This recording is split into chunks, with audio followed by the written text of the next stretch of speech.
98.5. That's the latest news, traffic, and weather next. I'm Ken Weaver, WTN News.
Whites Creek overturned vehicle blocking the center lane. Briley Parkway westbound at Brick Church Pike. That's exit 17. Then in Donaldson got an injury crash. Elm Hill Pike at Atrium Way.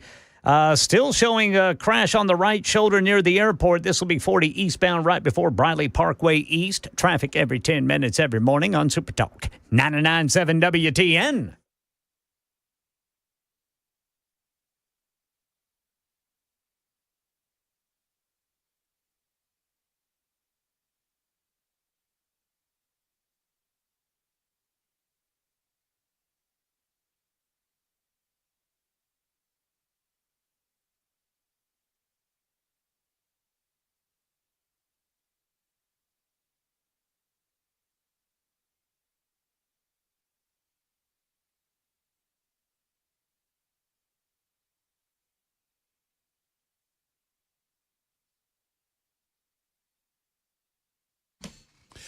Hello, kids. It is the Matt Murphy Radio Show underway for another day, Wednesday, June 18, 2025. It is day 150 of the second term of Donald J. Trump. That's 150 out of 1460.5. It is day 833 of our gatherings together on Super Talk 99.7 WTN. First, we started off from noon until 3. Now, 3 until 7 o'clock. We try to drive you home and fill you with information and ways to initiate conversation with your loved ones. Thank you for being with us. 7, almost 8 minutes after 3 o'clock. I could not do this without the help of others, such as Ken Weaver, who's back in News Closet B. He gathers headlines for a living and, generally speaking, gets you more informed on your way home from work or at your, home or place of business, wherever you might be. Then there's Jackson Williams, who's behind the glass, making sure that everything that comes out of our speaker sounds as good as humanly possible. Hello, Jackson. What's up, buddy? Hey, I'm back. I know. After a day's absence. Did you enjoy my absence? Me and Ken had a great time back here while you guys were out at the great event at Kings Bowl. Yeah, we had a good time, too. I watched Dan lose his mind as Joan ate his pepperonis. That's what happened. That's how quickly it is going to get worse as the days go on. You know what I mean? But by the end of the week, Dan slugged Joan when she took a bite of his food. Yeah. Oh, no. None of which is true, but whatever. Let's exaggerate for the masses.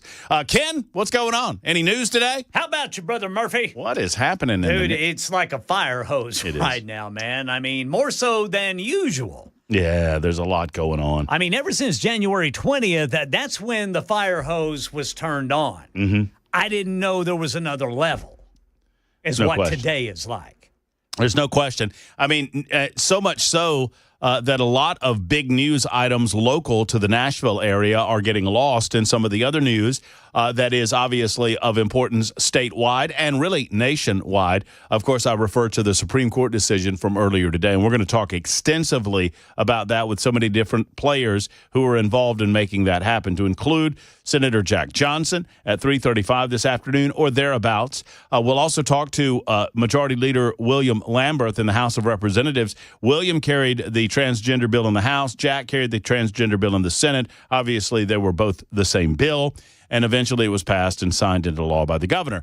Governor Bill Lee, I've been in contact with his administration. Governor Lee is out of state and out of country, I'm to understand, but he does have a statement on what is going on.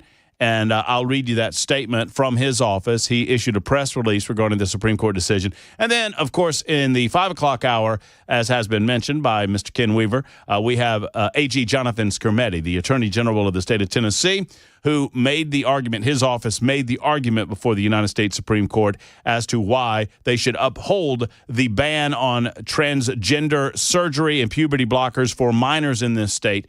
And the Supreme Court obviously has done so by a vote of 6-3, which, nowadays I consider that a unanimous decision. I mean, right? I mean, the three liberals are going to vote against anything and everything having to do with normalcy or common sense. It appears. Don't expect that they're going to vote on any of this Trump-initiated executive order stuff favorably to Donald Trump. So, really, honestly, when a 6-3 decision comes down, when you get Amy Coney Barrett on your side, I mean, that's a unanimous decision in my book. Come on. How many wins does General Skrmetti have now? That's a great question for me to ask him. But this is at least 2 in 2025. Yes. So I will ask him that question because his office has now made several arguments in front of the Supreme Court. And, yeah, they are – I think they are undefeated. Well, didn't the schools being able to pay student athletes directly, wasn't that a Tennessee deal? I think so, Ken. Why do I think that's – I think that's exactly right. Well, we'll ask We'll ask the AG about that. In the meantime, I mentioned local stories that might be covered up a little bit by this statewide and national story. The Nashville City Council, the Metro Council, approved a $3.8 billion budget that included a 26% property tax increase. And I have already heard from people that have said they're moving out of Davidson County as a result. Metro Nashville Council approved the city's fiscal year budget, 2026 budget, $3.8 billion substitute budget crafted by at-large council member Delicia Porterfield. And if I'm pronouncing that name incorrectly, I apologize. At the council's June 17 meeting, that was yesterday, the group approved the budget with 32 votes in favor. Council members Joy Smith Kimbrough, Tanya Hancock, Jennifer Webb, Jeff Eslick, Courtney Johnston, Jason Spain voted against passing the budget. Council members Tom Druffel and David Benton abstained. Is that right? I thought I saw that vote differently. Someone who was inside the room sent me a photograph, and I want to say that someone was the redheaded stranger herself, Pamela Furt. Now, did I look at this incorrectly? See, I've got David Benton at a no. I've got the abstentions as Joy Stiles and Tom Druffel. I think the Tennessean has the story wrong. Always fact check your stories, friends, especially when it comes from a liberal rag like the Tennessean, because you got to understand sometimes they get this crap wrong, and I think they got this one wrong. Unless, let's see, they said Tom Druffel and David Benton abstained, and they had Joy. I've got Joy Stiles and Tom Druffel abstaining. I have David Benton as a no on this legislation. And I've talked to David about it, and David seemed against the idea of a property tax increase. So I would be surprised if he abstained. I want to say that story's wrong. Let me tell you about the abstentions for just a moment.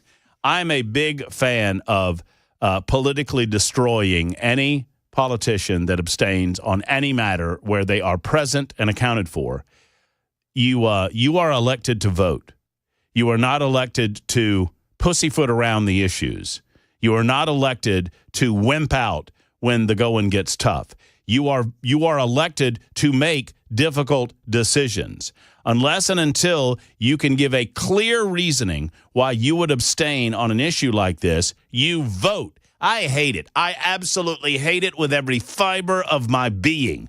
Every little ounce and molecule of hatred that I have in my system directs itself toward the idea that you would, there's a word I want to use. I'm not going to use it. I don't need to be dumped by Jackson. But you guys know the word I'm talking about. You wimp out, I'll say. Wimp out.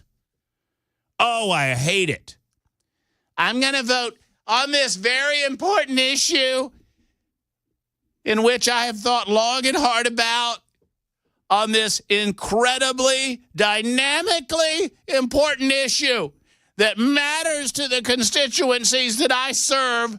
Sir, madam, I shall vote present. Oh, I want to smack you in the face. I want to smack you in your face. Take a stand, grow a pair, as they say, and vote. You don't abstain. Oh, I hate them. I hate them. I mean, I hate them with every hatred that I have in my body. If you do not have the intestinal fortitude, or as they say south of the border, the cojones. If you do not have the cojones to vote on a controversial issue, then you need to get the hell out of elected office, whether it's city council, general assembly, county commission, whatever, all the way up to Congress of the United States of America. You need to be there when the votes are counted, and you need to cast your ballot. And if you're medically excused, then so be it. Unless and until you offer me a clear, distinct, and compelling reason on any individual issue, then there is no excuse for abstaining on legislation, except that you are a wimp and that you can't stand the heat. On this story, and I don't know if I can believe it or not, because it seems that the Tennessean has some different figures than my sources had. The approved substitute came with the same total, 2.814 property tax rate, which also was also approved as its own motion as the budget recommended by Mayor Freddie O'Connell. The key divergence is that Porterfield's substitute diverts $8.2 million toward an across-the-board wage increase for city employees. While the property tax rate dropped, it represents a 26% increase because of the jump in property values. The tax rate, I like this as the Tennessean attempts to protect liberal Mayor Freddie O'Connell and his overspending budget and his tax increases by saying the tax rate hasn't been increased since 2020. Yeah, it went up 34% in 2020. O'Connell, in a statement following the budget's passage, he's still alive? That's nice. Are you back from vacay, buddy? You know, Mayor Freddie's been on vacay for a lot of June. Had to get a little R&R in there. But he said that he was grateful for Porterfield and the council's work in passing a fiscally responsible budget that improves the core government services that we all rely on. We're moving forward with a common-sense, balanced budget, said Freddie, that delivers on quality schools, reliable services, safety that we all deserve. School performance is up. We're clearing snow faster. What the hell's he talking about? It's the middle of summer. Oh, late spring. There's no snow. Well, I mean, I guess for once, we're getting the snow. I don't see any snow. Do you see any snow, Jackson? Haven't seen any snow in a while. I guess Freddie's right. Hey, Ken. Yes, sir. Any snowfall that you've seen that needs to be cleared? No, sir. They got it cleared up. Freddie said so. He said, we're clearing snow faster. Well, that's great. Responding to emergency calls faster, he said. We're better supporting expecting new parents so newborns get the health care that they deserve. Crime is down. People want to be here, and we want to make it easier to stay. We want to make it easier to stay. Explain to me, Freddie O'Connell, how it makes it easier to stay to go up on property taxes by 26%. You know, you want to suggest that that's only going to impact higher income earners who could afford homes in Davidson County, because it seems to me that to be able to afford a home in Davidson County, you better damn well be a higher income earner, right? But we all know that the apartment ownership groups and the individuals that own rental properties, they're going to pass these property tax increases along to their renters in the form of rental increases. So it is these people that you claim that you want to make it easier to stay, it's those people that will be paying the higher property taxes. And you're doing so that you can afford to pay for 2% pay raises for your city employees across the board. Now, I'm not against pay raises, but I want them to occur because of growth within the city as opposed to on the backs of the tax-paying citizens that have to incur a 26% tax increase. And then simultaneously to that 26% tax increase, you smile and say that you want to make the city more affordable? More affordable? Many council members framed their vote on the budget as a hard decision that they've been grappling with as to how to administer a budget that doesn't cut pivotal services to their constituents while they face a record-high 45% leap in property values on average throughout the county. You know, if you cared that much, they gave an across-the-board wage increase to city employees, and they soaked city residents with a 26% property tax increase. So I suppose in this scenario that you can pee on my leg, but don't pee on my leg and tell me that it's raining. You could have not given workers a raise and not raised property taxes the levels that you did, but you chose to do it a different way. You made the decision to give city employees a raise on the backs of the hardworking people of Davidson County who are going to have to pay for it with property tax increases. So don't tell me that you couldn't have figured out a different way to do this. You could have figured out a different way to do this. It wasn't an easy call, said at-large council member Quinn Evans Segal, or Siegel, I don't know. It's not an easy call to say that we're going to ask people to take this burden on, but it's the call that makes sense if we want to provide the services that allow people to stay here. Other council members echoed that. According to the article in the Tennessean, District 14 council member Jordan Huffman, for example, said being fiscally responsible means investing in our community. At-large council member Zulfat Suhara said the budget was a product of making tough decisions. The $3.8 billion price tag is about $500 million higher than the previous year's budget. So you could have made different decisions. You chose not to make different decisions on the backs of the people of Davidson County. Once again, like I say, I've heard from many people that live in Davidson County. Several people have told me that they are making their plans to move away, to move to other communities. I would expect that that would continue over the next several weeks and months as people have to make hard decisions, considering they're on a budget and their budget got considerably more expensive on the residents' side of things, whether they own or rent property. 23 after the hour, we'll dive deep into the United States Supreme Court decision. We've got Senator Jack Johnson coming on the show. We've got Representative William Lambert. They are both majority leaders in their respective bodies, House and Senate, respectively. And then, of course, at 5:05 this afternoon, AG Jonathan Scrimetti. It's all to come on The Murphy Show. Your telephone calls all day long, 615-737-9986. We've got an Iran-Israel update as well. Lots to get into. It's 23 after the hour on Super Talk.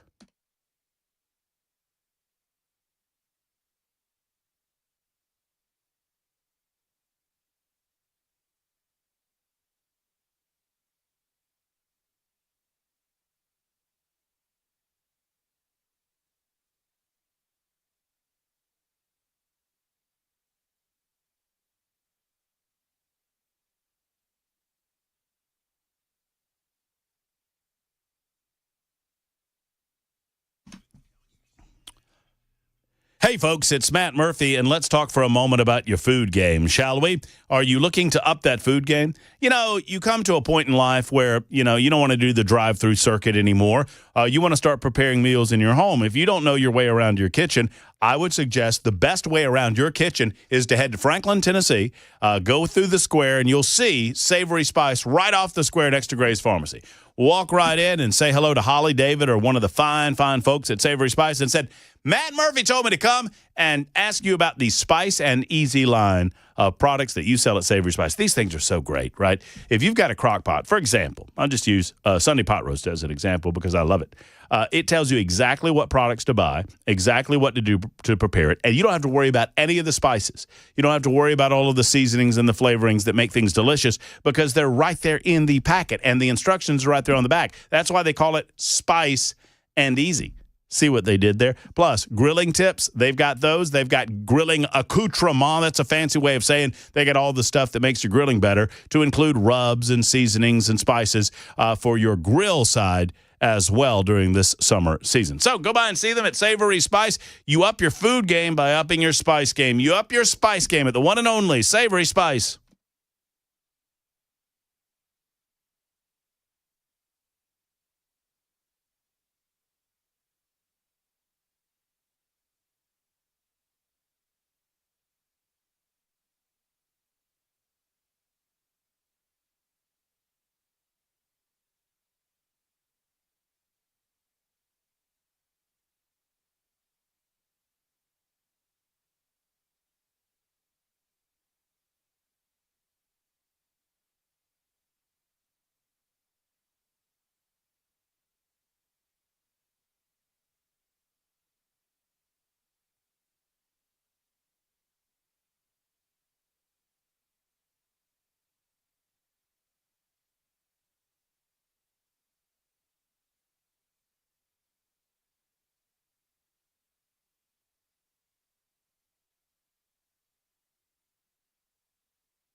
Got an endangered child alert out for a missing teenager and her baby in Rutherford County. We'll get you the deets on that and more coming up at 3:30 on Super Talk 99.7 WTN.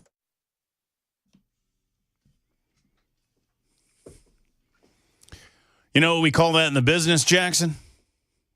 What? Sloppy. Loose.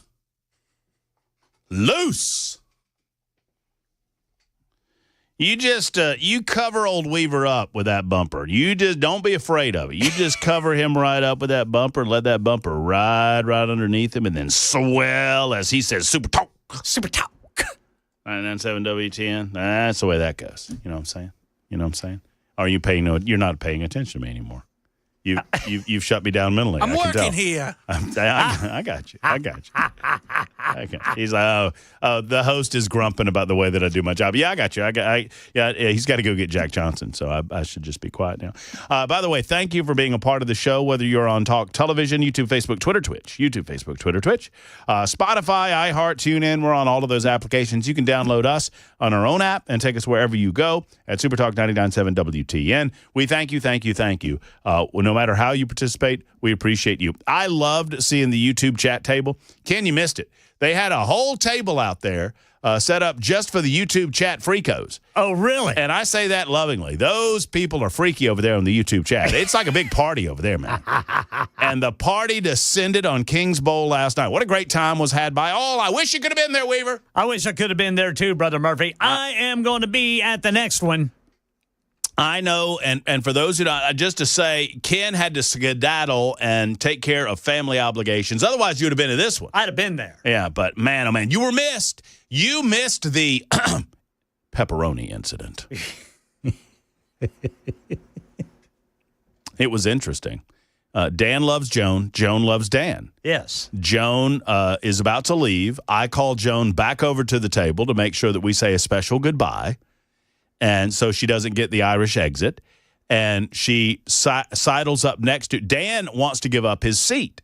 And we were like, no, Dan, there's plenty of headphones. And Kirby grabbed an extra set of headphones and you know, with the mouthpiece on it. It was like, you know, headset. And then Joan, Dan gets back into the booth that we were in. We're like in a big mafia booth. You know, it's one of those rounded booths. Yeah. I was in the center of it. And I was holding court. And then Chad was there, and Chris was there, and Dan was there. And then Joan comes up, and Dan's eating himself a delicious pepperoni pizza and had offered no one any of the pizza, which I noticed. I mean, you know what I'm saying? You know, normally, hey, anybody want a slice? Dan didn't say that. That was Dan's pizza. And he was eating on it with a knife and fork. Pause for effect. And so Joan...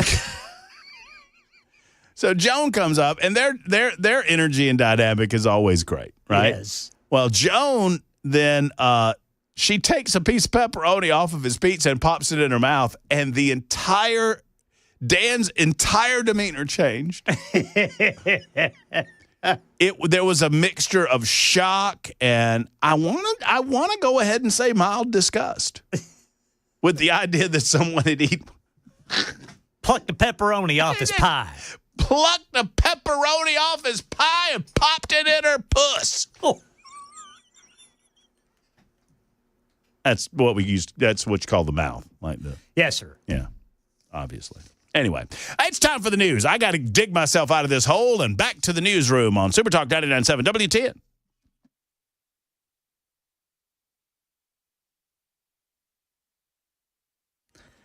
I'm Ken Weaver with your top stories. Got the full forecast and traffic coming up in 5 minutes. Endangered child alert out for a missing teenager and her baby out of Rutherford County.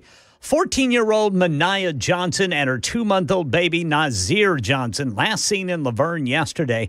TBI says they may be in Nashville or Springfield. Mania is black. She's 5'6", 150 pounds. The baby has hazel eyes and no hair.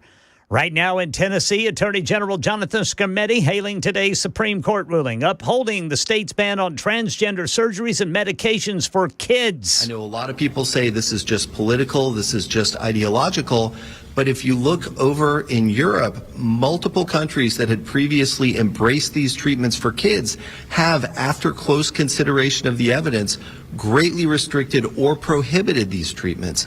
Nashville Democrat State Rep Afton Ben is among the critics who claim the legislation attacks people among the most vulnerable population in the state. She tells Channel 4. We're focused on the wrong 1%. These are the most vulnerable constituency in our state. This is the most vulnerable constituency in our state. And we are now banning the health care that enables them to live productive and healthy lives. State Senate Majority Leader Jack Johnson, who carried the bill in the Senate, has just taken his seat in the studio and will be on live with WTN's Matt Murphy Show right after traffic and weather. Property tax rates in Nashville are going up. Metro Council passing that new budget last night. Here's Channel 4's Brendan Tierney. Lydia, Mayor O'Connell is calling this a common sense balanced budget, but he did admit that many families will be paying more in their property taxes to pay for this budget.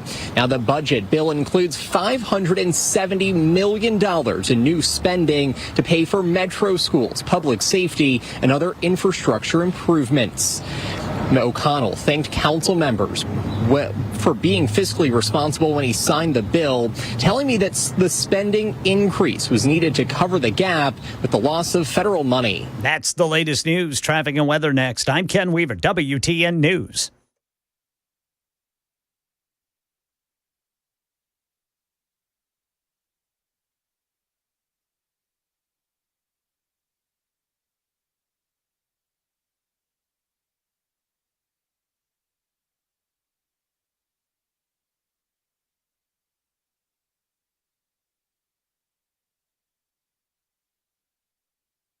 All right, looks like Elm Hill Pike and Atrium Way. They have just cleared that crash. We've got another injury accident reported now, Nolensville Pike at Edmondson Pike and Wallace Road. Traffic every 10 minutes every morning on Super Talk 99.7 WTN.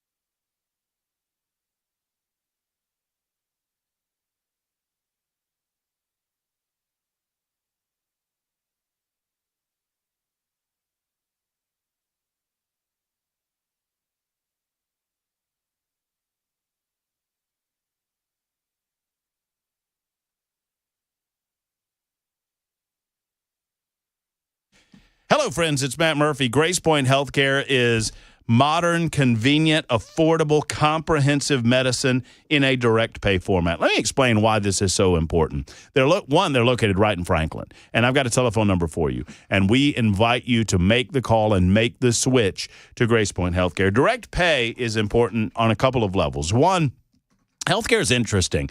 It's the one thing that we do in our lives, and we have no idea what it costs.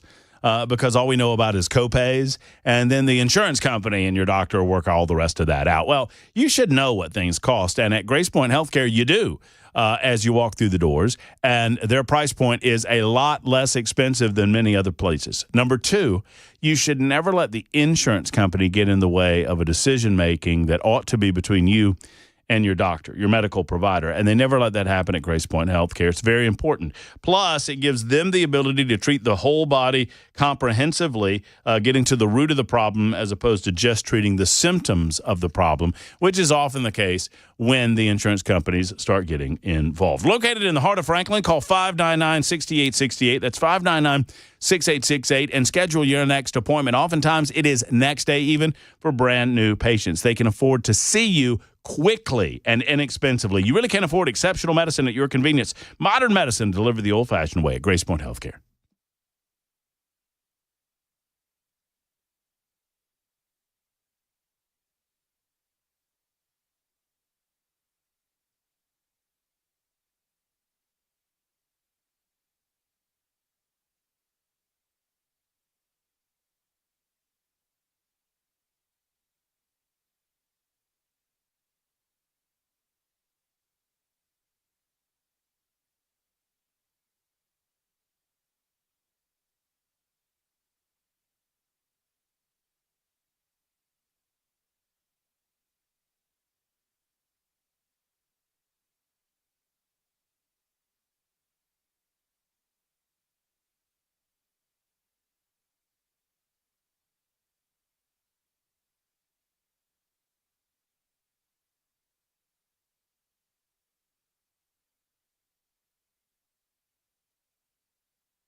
Got salespeople running around offering drugs. Good stuff, like hydration stuff. Not like, Jackson, don't give me that look. Forget I said anything. Hey, friends, it's the Matt Murphy Show. 41 after the hour, Super Talk 99.7 WTN. Join in the conversation, 615-737-9986.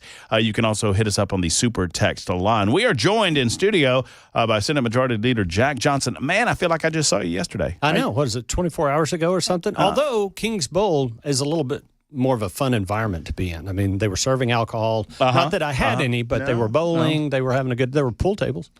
I played some pool toward the end of the night, yeah. Mm-hmm. I did pretty well. Wish it was for money. And speaking of alcohol, Dan Mandis, for the first time in his radio career, drank alcohol while broadcasting. Really? And he was very, very concerned about it. And you still haven't done that for the first time in your career, have you? I would never. I would be unprofessional. No, never. Not me.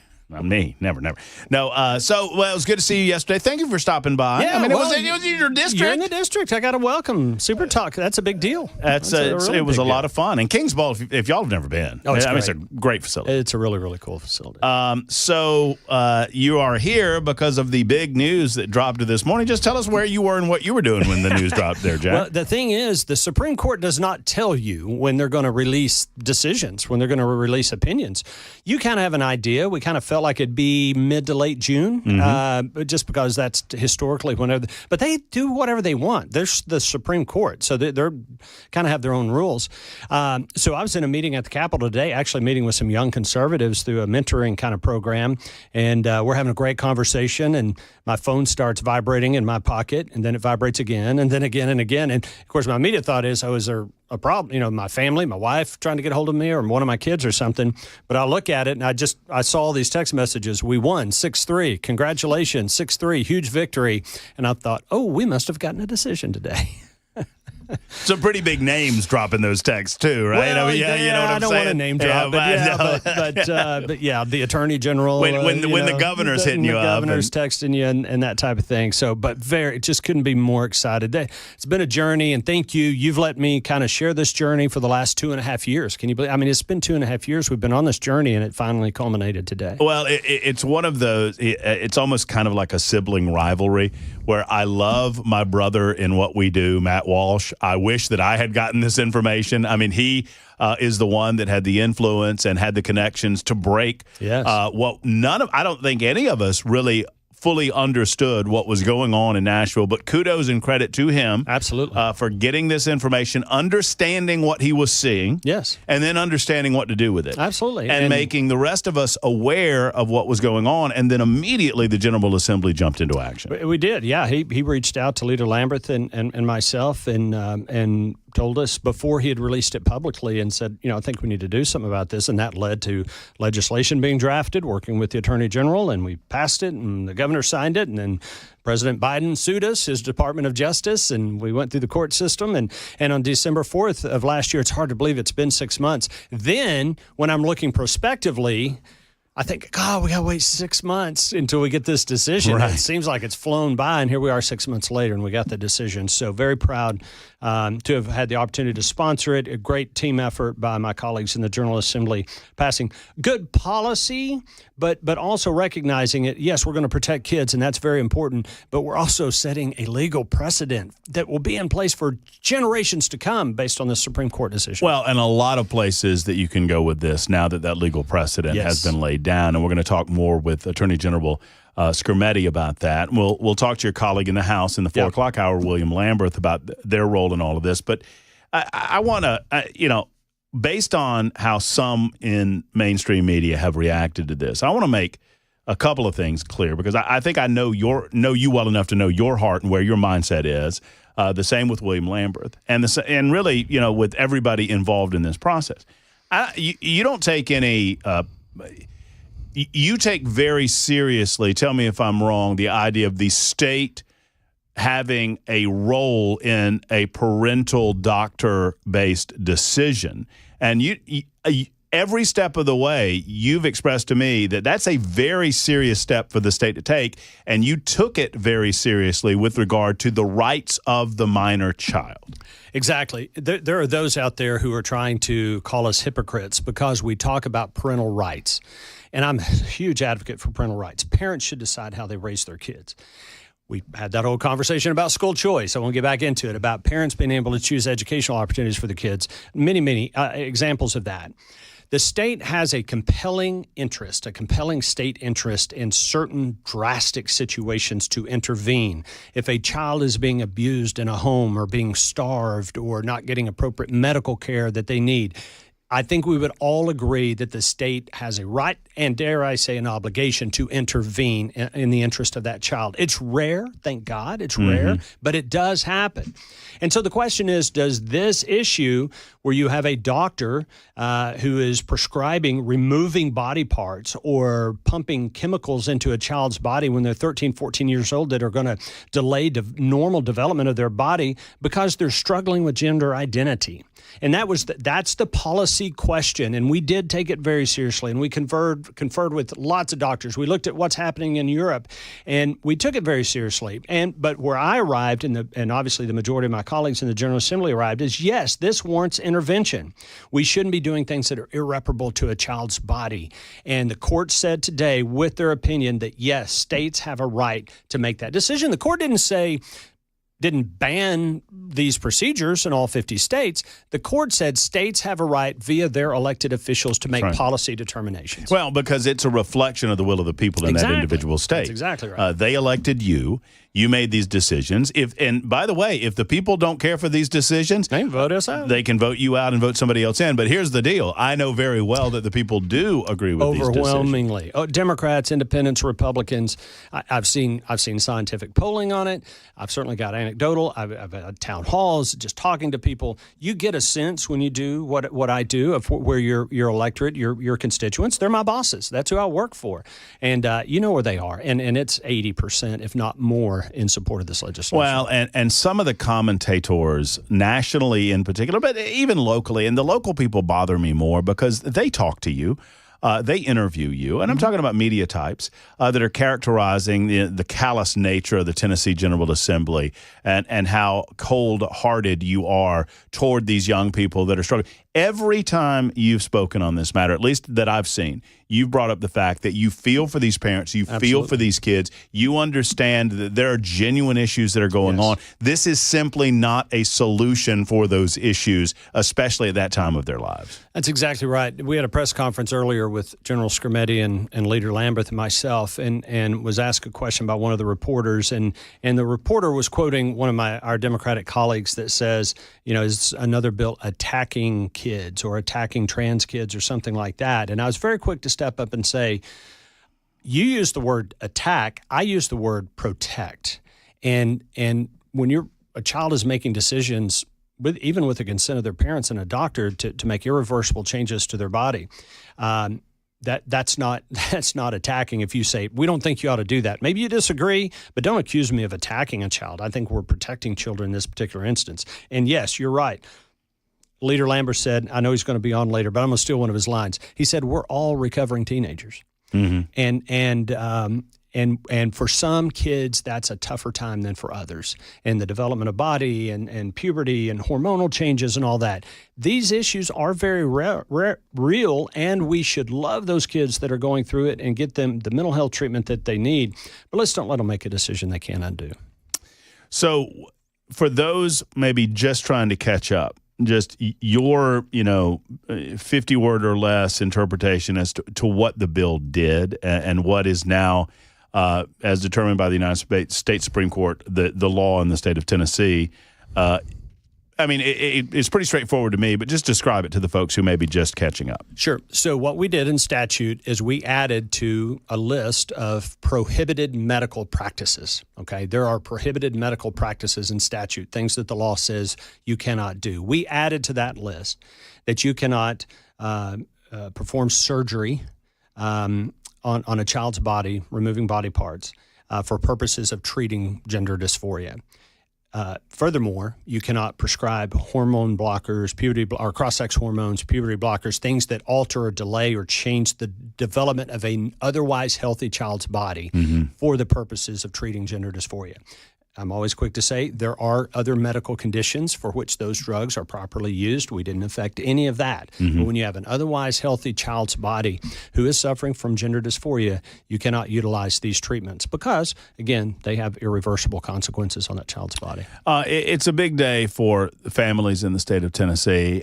For those who might be looking at this from a different perspective, maybe they're closely affected by it because they have some family member, a child, or a loved one that might be going through this. What do you say to them? Because there are some that, many across the aisle in the General Assembly that are wagging their finger at you, saying you don't care about any of those people. I know different. What do you say to those people today? So a lot of the opponents of this legislation will say, and I've even had parents tell me this, that not for these types of treatments that they fear suicide or that their son or daughter could be suicidal.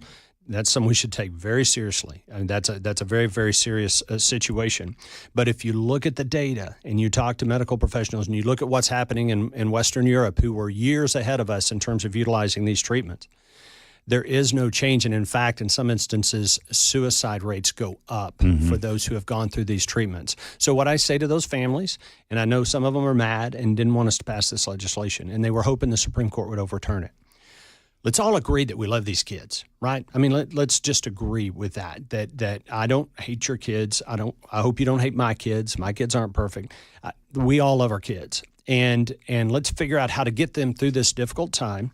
And like getting a tattoo or joining the military or being eligible to vote, when you turn 18, you're recognized as an adult. And if you want to have these treatments done or have these surgeries done, you can do it. But we have an obligation as a state to intervene and protect these kids when they're minors and they're not recognized as being an adult. So let's don't call each other names. Let's don't make false accusations about people not caring about kids. We all care about our kids. And let's try to do what's best for them. And finally, the ramifications nationwide. I mean, ultimately, and I don't really have an opinion on it, haven't thought about it that deeply, but based on this decision, this could lead to some decision-making in Congress in terms of what Congress might want to do nationwide on this issue. That's exactly right. And we're up to 20-something states, I think 25 or 26 states, who have passed some version of this legislation. Tennessee was one of the first. And some states passed it before we did, but theirs got enjoined and did not withstand constitutional scrutiny. So I'm very proud of our Attorney General helped us craft this bill that made it through and was affirmed by the Supreme Court. So now other states can utilize the model that we created in Tennessee if they wish to pursue it as well. And there have been discussions at the federal level. We'll see how that shakes out. I would love to see a national ban, but in the interim, at least kids in Tennessee are protected. Senator Jack Johnson, thank you so much for everything you do for the state, and thank you for stopping by and giving us your thoughts on this incredible victory at the Supreme Court level. Big day for Tennessee, big day for America. There's Senator Jack Johnson. We'll speak with William Lambert coming up in the 4 o'clock hour and the 5 o'clock hour, AG Jonathan Skrmetti. It's 54 after on Super Talk.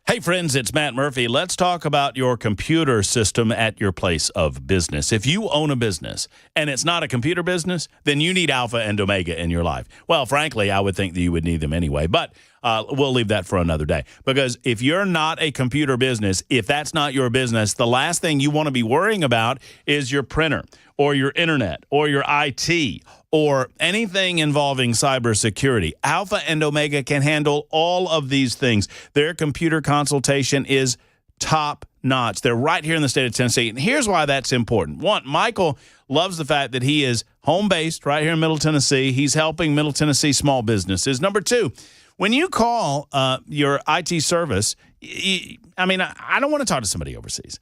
I don't want to talk to somebody in a faraway call center. I want to feel like I'm talking to somebody right here in my backyard. You do that at Alpha and Omega. They have 24-hour-a-day, 7-day-a-week support. Emergency services are always available. They have their own data center, which offers substantial savings that are then passed on to the customer. And they take care of everything involving your computer systems, including cybersecurity and cyber hacking.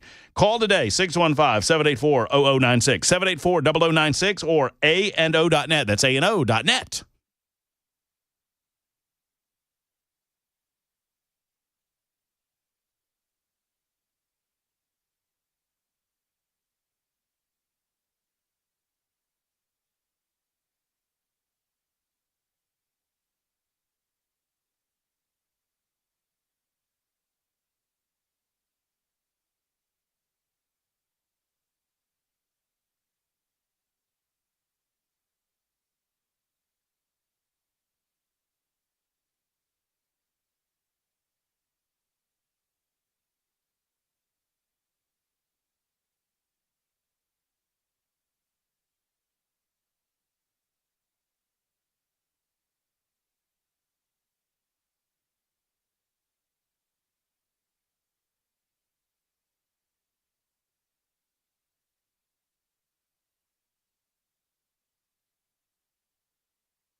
I'm Ken Weaver with your top stories. Got the full forecast and traffic in 5 minutes. Tennessee State Senate Majority Leader Jack Johnson just on WTN's Matt Murphy Show hailing today's Supreme Court ruling that upholds the ban on transgender surgeries and medications for children in Tennessee. And so the question is, does this issue where you have a doctor who is prescribing removing body parts or pumping chemicals into a child's body when they're 13, 14 years old that are going to delay normal development of their body because they're struggling with gender identity? Today's SCOTUS ruling means states can use Tennessee's model if they want to follow suit.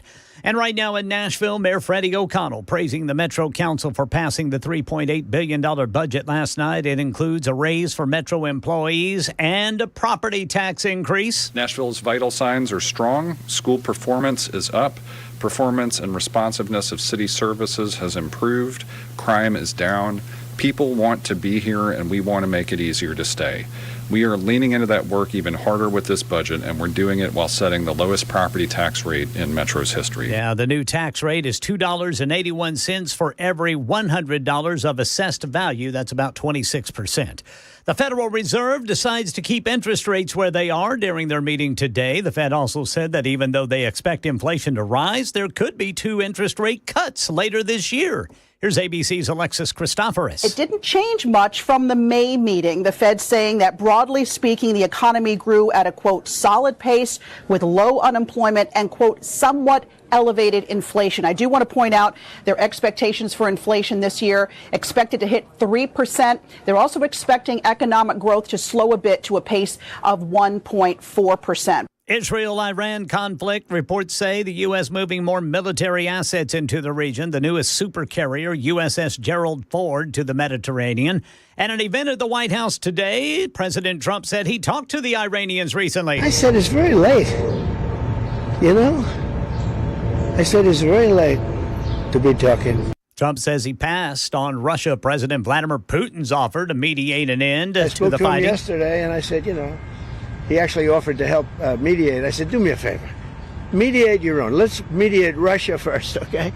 I said, Vladimir, let's mediate Russia first. You can worry about this later. Then after these comments, President Trump later said that Iran wants to come to the White House to talk to him about ending the conflict. And he said, maybe, we'll see. U.S. Ambassador to Israel, meanwhile, says evacuation flights are being organized to get Americans out of Israel. That's the latest news. Traffic and weather next. I'm Ken Weaver, WTN News.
Berry Hill, police reporting a crash partially blocking the on-ramp from westbound 440 to 65 southbound. Traffic every 10 minutes every morning on Super Talk 99.7 WTN.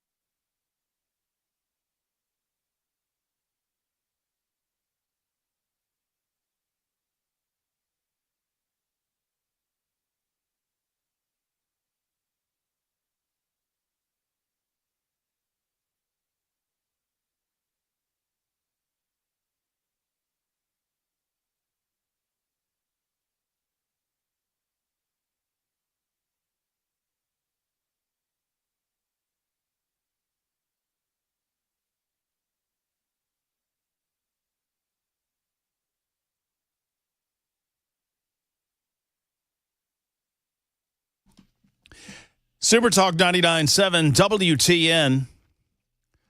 I just want to clean up something that occurred in the 3 o'clock hour. I will say this and we'll move on. The term is a slang word commonly used to refer to the face and the mouth. It is a colloquial term primarily used in North American English to describe someone's face. Puss. Thank you. And that's all we'll say about that. 615-737-9986. We'd love to hear from you. We heard from Senator Jack Johnson moments ago. He was the Senate sponsor of legislation that has now not only been passed by the state of Tennessee, but my goodness gracious, it has been confirmed by the United States Supreme Court in a big-time ruling today. Not just big for the state of Tennessee, but big for the entire United States of America. The House sponsor of that legislation was House Majority Leader William Lambert, and he joins us on the phone today to talk about the big news that the Supreme Court has confirmed that, yes, in fact... Hey, Matt, you cut off there for a second, but if you can hear me, I can hear you, brother. Absolutely. For having me on today. This is a huge win for Tennesseans, huge win for kids in Tennessee. No doubt. I mean, absolutely a big win for the children. A lot of liberal media types are trying to mischaracterize this, in my opinion, William. And I want you to speak to that mischaracterization. Talking about it's an attack on transgenders or transgenders, right? This is an effort to protect children, right? Absolutely, 100%. And look, Jack Johnson has been a conservative warrior for long before I was even in the legislature. But when he and I first were talking with some of our colleagues about this bill, and there had been previous versions filed that had failed in the legislature, we were told, well, look, none of these procedures are happening in the state of Tennessee. And, Matt, I think you and I talked about that even one time on the radio, is you had some of these liberal whack jobs out there that were claiming first and foremost, well, nobody's cutting body parts off of kids. That's just not happening. Well, then Matt Walsh and the guys over at Daily Wire found out that, yes, it absolutely was happening here in Tennessee, and it was horrendous. And so then we were told, well, it only happens every now and again. And I'll tell you, as a girl dad, this next part was really insulting because they said, well, we've only done top surgeries. Now, Matt, what that means is you have some of these liberal idiots out there saying, well, it's perfectly fine to cut off the breast of a little girl, but my God, let's not cut off the private parts of a little boy. Both are bad. Stop cutting off body parts for kids or shoving chemicals into their body that's going to harm them for the rest of their lives. That's not care. That's not affirming anything. All that is destroying a kid, and it's just wrong. And so I'm tickled that 6 justices on the Supreme Court agreed with our ability as a state to protect children from this type of mutilation. So, I mean, look, I absolutely love that we got I call it a unanimous decision, William, because I don't expect that the 3 liberal judges are going to vote on any sort of common sense ruling that comes across that court. So I think I consider it 6-0. I consider it a unanimous decision from the common sense justices. But what it also is an affirmation that the state of Tennessee has a right to direct its own course as well. Now, what the Congress does with this new decision is, I mean, up to the Congress. And I'm going to ask you about that in a moment. But I think it's a wonderful example of a state's right to elect leaders like yourself that are going to chart a direction that veers away from the mutilation of children. Period. End of discussion. Absolutely, Matt. And I'm going to tell you, so long as I'm blessed to be in the legislature, again, the liberal left in California and New York that think it's perfectly fine for some child who's going through the throes of a mental health crisis or just dealing with the difficult adolescence, that the best thing you can do is to cut off body parts of that kid and somehow they're going to feel better. That's an absolute lie. It's ridiculous. But that's the lie that some of these liberals have fed to parents. And the Attorney General said this in a press conference we had just earlier. There are parents that have been lied to by doctors, liberal doctors out there that told them, well, you can either have a live girl or a dead boy for a child. You're going to have to pick to allow them to start changing their bodies in a way, or they're going to go commit suicide. And the facts and the science simply do not bear that out. The suicidal ideation that is present in some of these children needs to be addressed with care and love and support, and yes, many times mental health treatment, so that they can genuinely understand what's going on that's making them think about harming themselves. Harming that child is never going to help that child. And that's what these confounded drugs that were not designed to do this and these surgeries do. They harm children, and they harm them in an irreversible way that can never be undone. Look, whatever an adult wants to do, you want to put tattoos all over your body, you want to cut body parts off and add body parts on. If you're an adult, it's a free country. Use your money, and if you can find some doctor to do it, do whatever you want to yourself. But we draw the line in the state of Tennessee on harming children. We're not going to let you kill your child in the womb, and we're not going to let you mutilate your child when they're going through adolescence. It's simply not going to be allowed. I want you, William, because you've never been one to pull punches, and it's part of why we love having you on the show and love you as the House Majority Leader. But some in the mainstream media, their reporting of this is just absurd. I mean, they're referring to it as controversial, as polarizing. And I'm thinking to myself, I don't know where they live, but it ain't polarizing in the state of Tennessee, Jack. I mean, we are real clear on where we are on this issue. It's not even an 80-20 issue, as they say. I mean, this is a 90-10, if not a 95-5 issue. Absolutely, 100%. And thanks for saying I don't pull punches. My daddy didn't raise me to back up, okay? I mean, we fight forward here. We lead in the state of Tennessee, and we do that boldly because some days when I look at what's going on out there in the country, I wonder if we're the last slice of real America left. I know the governor says that from time to time. But look, boys are boys, girls are girls. We're not going to let boys go into girls' locker rooms. We're not going to let little boys and men compete on women's sports teams. We can absolutely respect the sanctity and the beauty of each sex independently without having to mix the two or say, well, if you'll just cut off this body part and add on this body part, then you're going to feel better. Most people feel better when they have love and support and when any mental health issues have been addressed by professionals. All that stuff's allowed. All that stuff's encouraged. We put more of your tax dollars every year towards mental health treatment and early intervention in mental health issues. But again, just leave the kids out of these liberal wars out there where they want to try to poison the minds of our kids. It's just crazy. And by the way, I'm with you. It's a 95-5 issue or better, probably 99-1 issue. This was a bipartisan bill. There are Democrats that bravely, I say bravely because their party's gone crazy, voted in favor of this bill, and there were other Democrats that would whisper to us, well, I wish I could vote for that, but my party would just tear me alive. The Democrats, unfortunately, have let the far left wing take over their party. We're not going to let that happen in the Republican Party.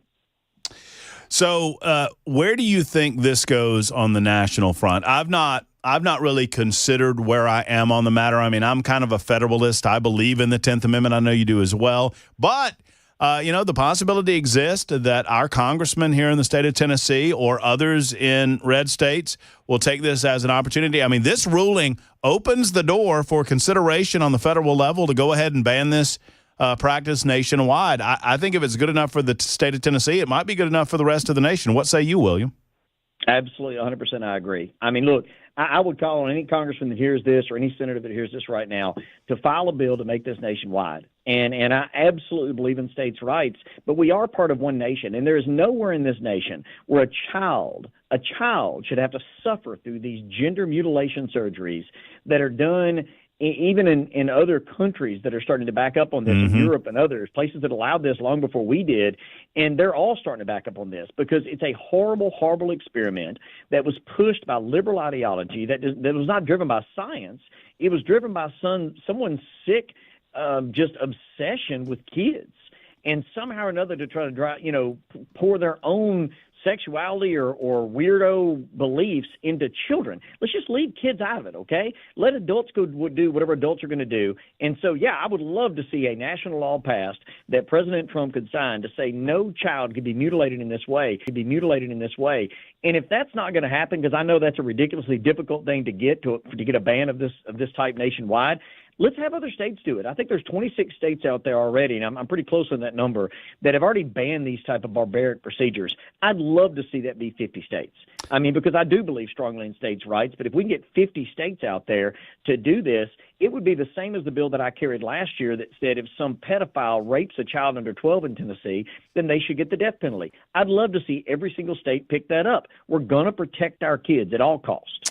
Well, and back to something you said during that answer, other nations who started these types of experimentations long before the United States of America, they have, and at least you give them credit for coming to the realization, even if you believe the false premise, and we now know that it's false, that without some of these procedures that children will kill themselves, these other nations have determined that these things are not so, that it does not assist in the sad suicidal ideation that exists in some of these kids as early as their preteen years. It doesn't work. In other words, even if I believed that it might be, it doesn't work, and other nations have determined that, and that is why some of the more liberal nations in Europe are pulling back on so many of these procedures because they recognize that it just doesn't work.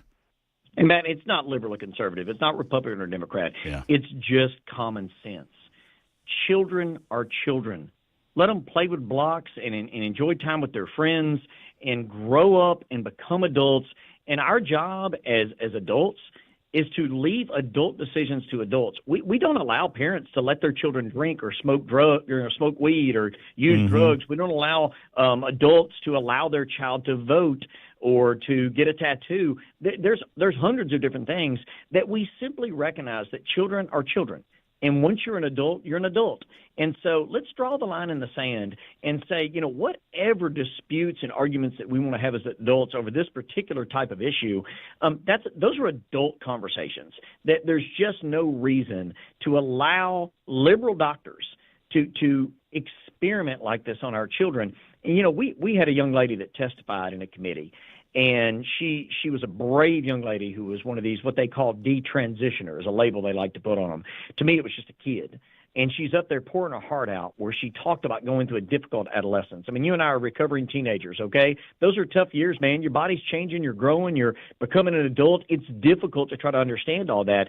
This child, while going through that, her parents were hoodooed by some whack job doctor out there to cut off parts of her body, to put chemicals into her body that lowered her voice and changed her body and made her grow hair in places and ways that she didn't before, and made a young lady look more masculine, okay? And medically speaking, they were successful. But for her, she looked at that committee and she broke into tears and she said, I guess what I'm trying to say is I'm just ugly, because my ability to be able to become a woman was taken from me by others long before I became a woman. It broke my heart to hear that little girl say that, and I was so proud of Chairman Andy Farmer when he spoke up and he looked at that little girl and he said, young lady, you are beautiful. You are brave and you are beautiful, and you're exactly as God intended you, and you ignore all that's been done to you and go forth, please, and understand that you are beautiful and you are an amazing young lady. And I think it gave that young lady confidence, and it helped her understand that we as representatives cared about her. We care about her as an individual, as someone who we want to see succeed. And unfortunately, there are folks out there that I think want to profit on some of these type of surgeries and everything else. They just want lifelong patience. And they don't care about that child. And it's a real shame, it is. But we care in Tennessee, and we're not going to allow that kind of crap to happen. And now the Supreme Court has said we have the authority to do so. Great stuff, William. Congratulations. I mean, it's just it's a fabulous day for the state and for the nation. It's a fabulous day for common sense, and it is a great justification of the hard work that you guys at the General Assembly level put in to getting this legislation through. Thank you for everything that you do, and I appreciate you being on with us today. Well, thank you, Matt. It's just an honor to serve. And look, we couldn't do the things we do without so many millions of Tennesseans having our back and supporting us. Because, look, we're going to fight these fights at the ballot box. We're going to continue to elect Republicans, quite frankly, that believe in common sense. And we're going to fight this forward. And we're going to fight it in the court system, because as long as we've got General Jonathan Skrmetti and Matt Rice and their team over there, we're going to pass good bills and we're going to win those battles in the courthouse. Great stuff. Thank you, William. We'll talk to you again next time. Take care, brother. Thanks, Matt. See you. Bye. All right, there's a Representative William Lambert joining us for a few good minutes. Don't forget, by the way, we'll have A.J. Skrmetti to talk about the legal side of all of this and the arguments made in front of the United States Supreme Court in the 5 o'clock hour today.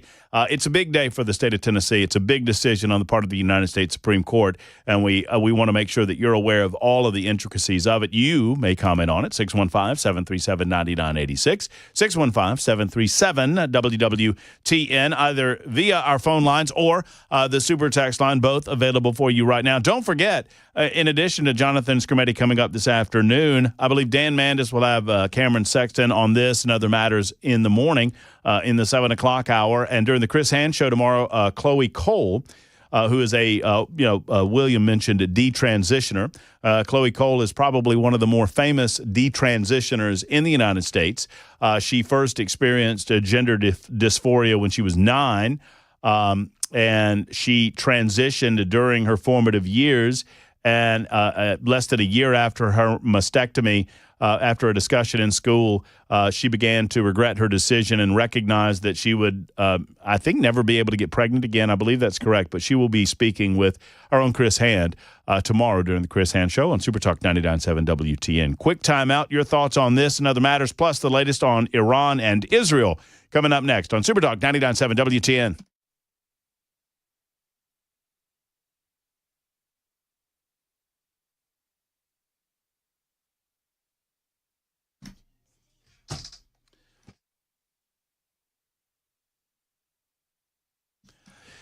Hey, friends, it's Matt Murphy, and I want to tell you about an incredible deal going on at the Glock store. We were talking to Derek with the Glock store about this yesterday out at Kings Bowl. They have the factory rebuilt deal continuing, and these things are going to go fast because they only have so many of them. Let's talk about this. Glock store is now a factory rebuilt Glock dealer. What is a factory rebuilt Glock? It might have been a showroom Glock that got shown off one too many times, maybe dropped, maybe scratched. Maybe it's something that lost the polish or the shine on a certain piece of the Glock. Well, those things go back to the factory. They refurbish them to make them look like new, but they're not going to sell like new as new, right? So you can save a lot of money because an average Glock, about $600, great quality and great value for the type of quality that you get with a Glock. But you can get an even cheaper price on one of these factory rebuilt models, and you will not know. I tell you, I would challenge you to put a factory rebuilt Glock up against a brand new quote-unquote Glock, and I don't think you'd be able to tell the difference. Glock factory rebuilds carry the full factory warranty and can cost many, many dollars less than the original retail price. How about that? Go and see the difference at the Glock store. You won't be able to tell the difference on these factory rebuilds. Why pay the difference? The Glock store, minutes away from the airport, worth the drive from anywhere, online at glockstore.com.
Hey, folks, it's Matt Murphy, and let's talk for a moment about the Tennessee Men's Clinic. The Tennessee Men's Clinic is here for you, gentlemen. Now, if you ladies are listening and you need to nudge your fella toward the Tennessee Men's Clinic, just tell him that there's no shame in this game and that we need to get back into the game with intimacy and the romantic side of that relationship that perhaps you used to have that you don't have so much anymore. Why? It can be a number of factors and any number of reasons, and nobody's here to judge. We're just here to solve the issue that is in front of you. And at the Tennessee Men's Clinic, they get to work on it. So you go in, let me give you the rundown, either in Cool Springs or in the Midtown location, and I'll give you the number where you can schedule that appointment. You go in and you're met by a qualified urologist. They'll give you an examination. It's professional. It's discreet. They'll go over you tip to stern. They'll get a little blood work from you. You'll get results day of. They'll figure out what your T levels are day of. And if it's a T level issue, they can offer suggestions and solutions same day. That's what it's all about at the Tennessee Men's Clinic, solving problems and getting you back to intimacy and those romantic relationships once again. TennesseeMen'sClinic.com or call 615-208-9090, 208-9090.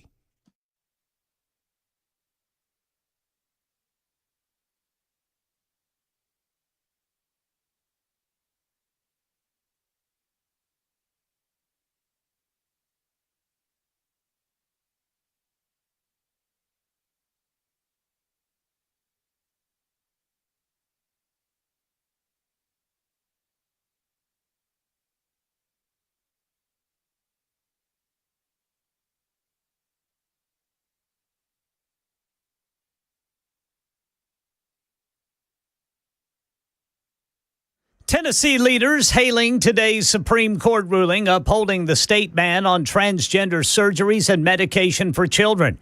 And the Fed meeting on interest rates says steady as she goes. These stories and more at 4:30 on Super Talk 99.7 WTN. You know, I think I just realized where I first heard the term. It was the Three Stooges. You ever watch the Three Stooges, Jackson? I saw the reboot. Did you ever see the reboot? No, I did not. Though that had Sean Hayes in it, I want to say. It was pretty terrible. Yeah, I heard that it was pretty bad. You know, Three Stooges doesn't really hold up for me. I thought they were funny as all get out when I was a kid. Funny as all get out when I was a kid.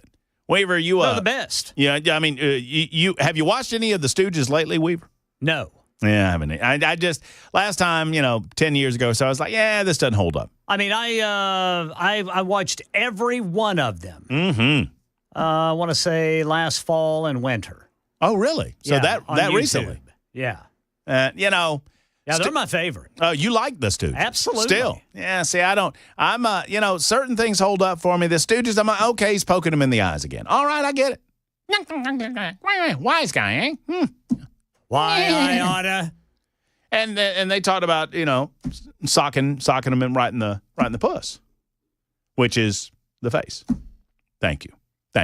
We're just going to keep saying that word. I'm just done with. I'm getting assaulted by the tender ears of certain aspects of the listening audience, suggesting that I said something nasty, and I did not. Most certainly did not. That's an old school dated reference lost on younger listeners on Super Talk 99.7 WTN. Anyway, Laurel and Hardy were funnier. No.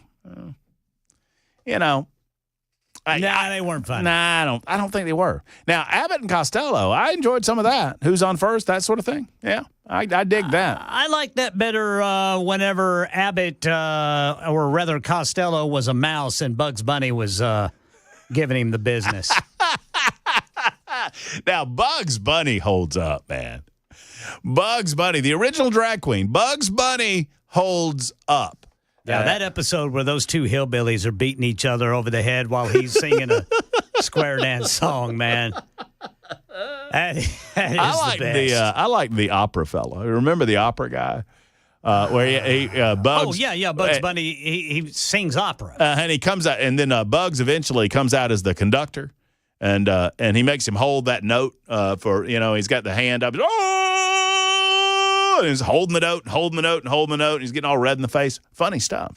It is, it's time for the news. It's 4:30 on Super Talk 99.7 WTN.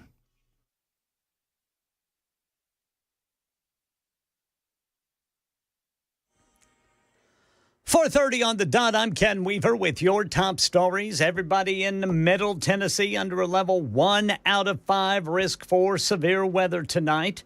It's a level 2 out of 5 risk if you are along and north of 40, west of 65, just south of 40.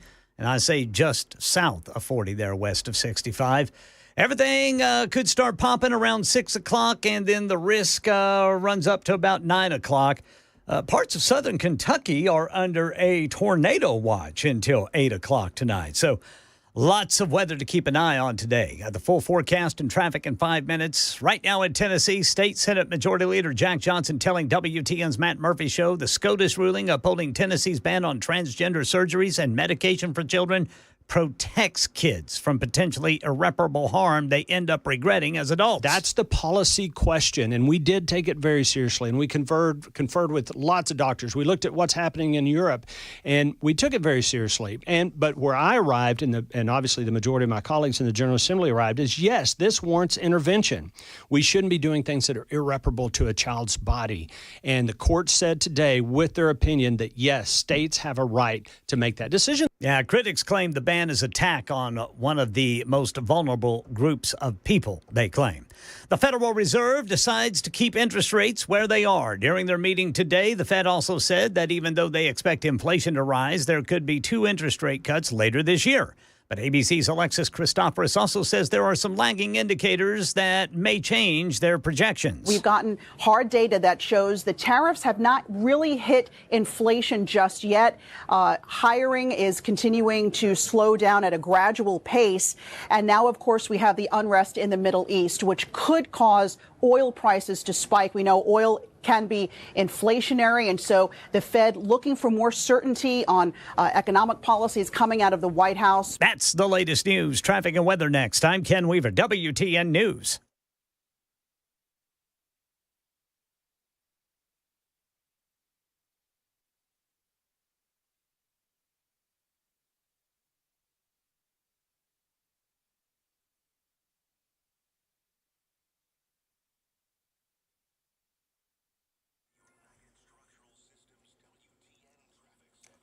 Whites Creek, police reporting a crash. They're at Whites Creek Pike at Old Hickory Boulevard at North. And then in Smyrna, TDOT says we got debris blocking the right lane, 24 eastbound past Almaville Road. Traffic every 10 minutes every morning on Super Talk 99.7 WTN.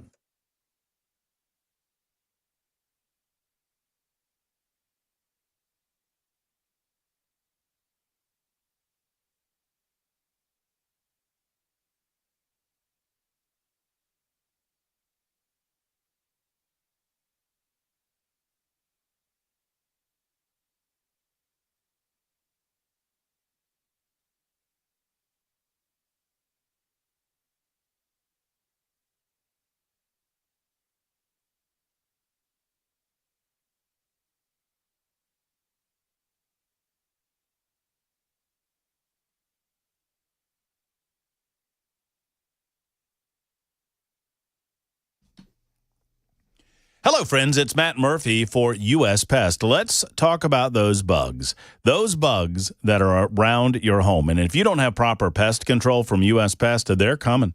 I mean, they're underneath the house. They're in the walls. They're in the yard, whether it's ticks and or fleas and or other types of bugs like spiders and whatnot. I mean, they grow in abundance in the spring and summer months.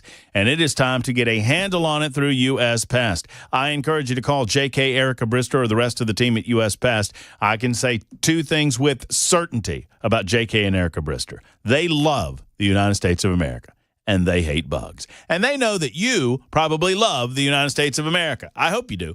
And I bet you hate bugs. Well, bugs are little communists, and they want to eat what's yours and take what's yours. Let's get rid of them through U.S. Pest. Full-service pest control, full-service termite protection, full-service crawl space protection, all 100% money-back guaranteed. USPest.com. That's USPest.com or 590-1260. 590-1260 for our friends at U.S. Pest.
Anybody see this performance art engaged in by Senator Alex Padilla on the floor of the United States Senate? My goodness gracious. Hey, friends, it's Matt Murphy, Super Talk 99.7 WTN. Would love to hear from you. 615-737-9986. Obviously, celebrating a victory where we can get them. And we saw a victory for common sense, a victory for, basic rights of young people and really the growth and development of young people that has been sadly perverted in certain ways by certain aspects of the medical community.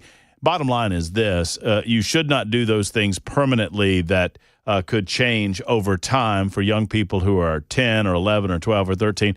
And frankly, I am sensitive to the fact that there are young people that feel like they are different, but I do not believe that there can be any level of certainty about whether or not that is true gender dysphoria until they make their way through puberty and make their way toward adulthood.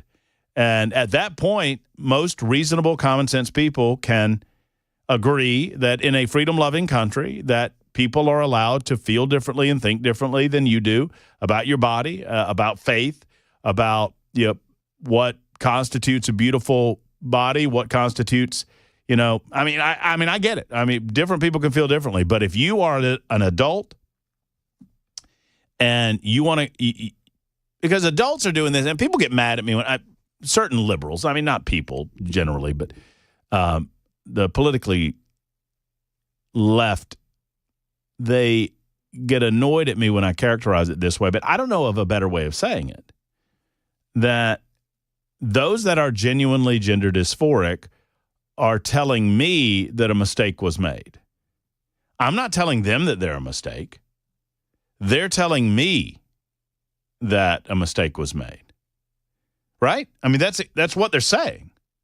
That those that would demand that you accept the idea that sex and gender are two different things, those that would demand that, sex assignment does not equate to gender assignment and all of that other nonsense, those people are demanding ultimately that I agree with them that they were not supposed to be born a boy or they were not supposed to be born a girl, which is the entire concept around gender dysphoria and the desire to change one's gender.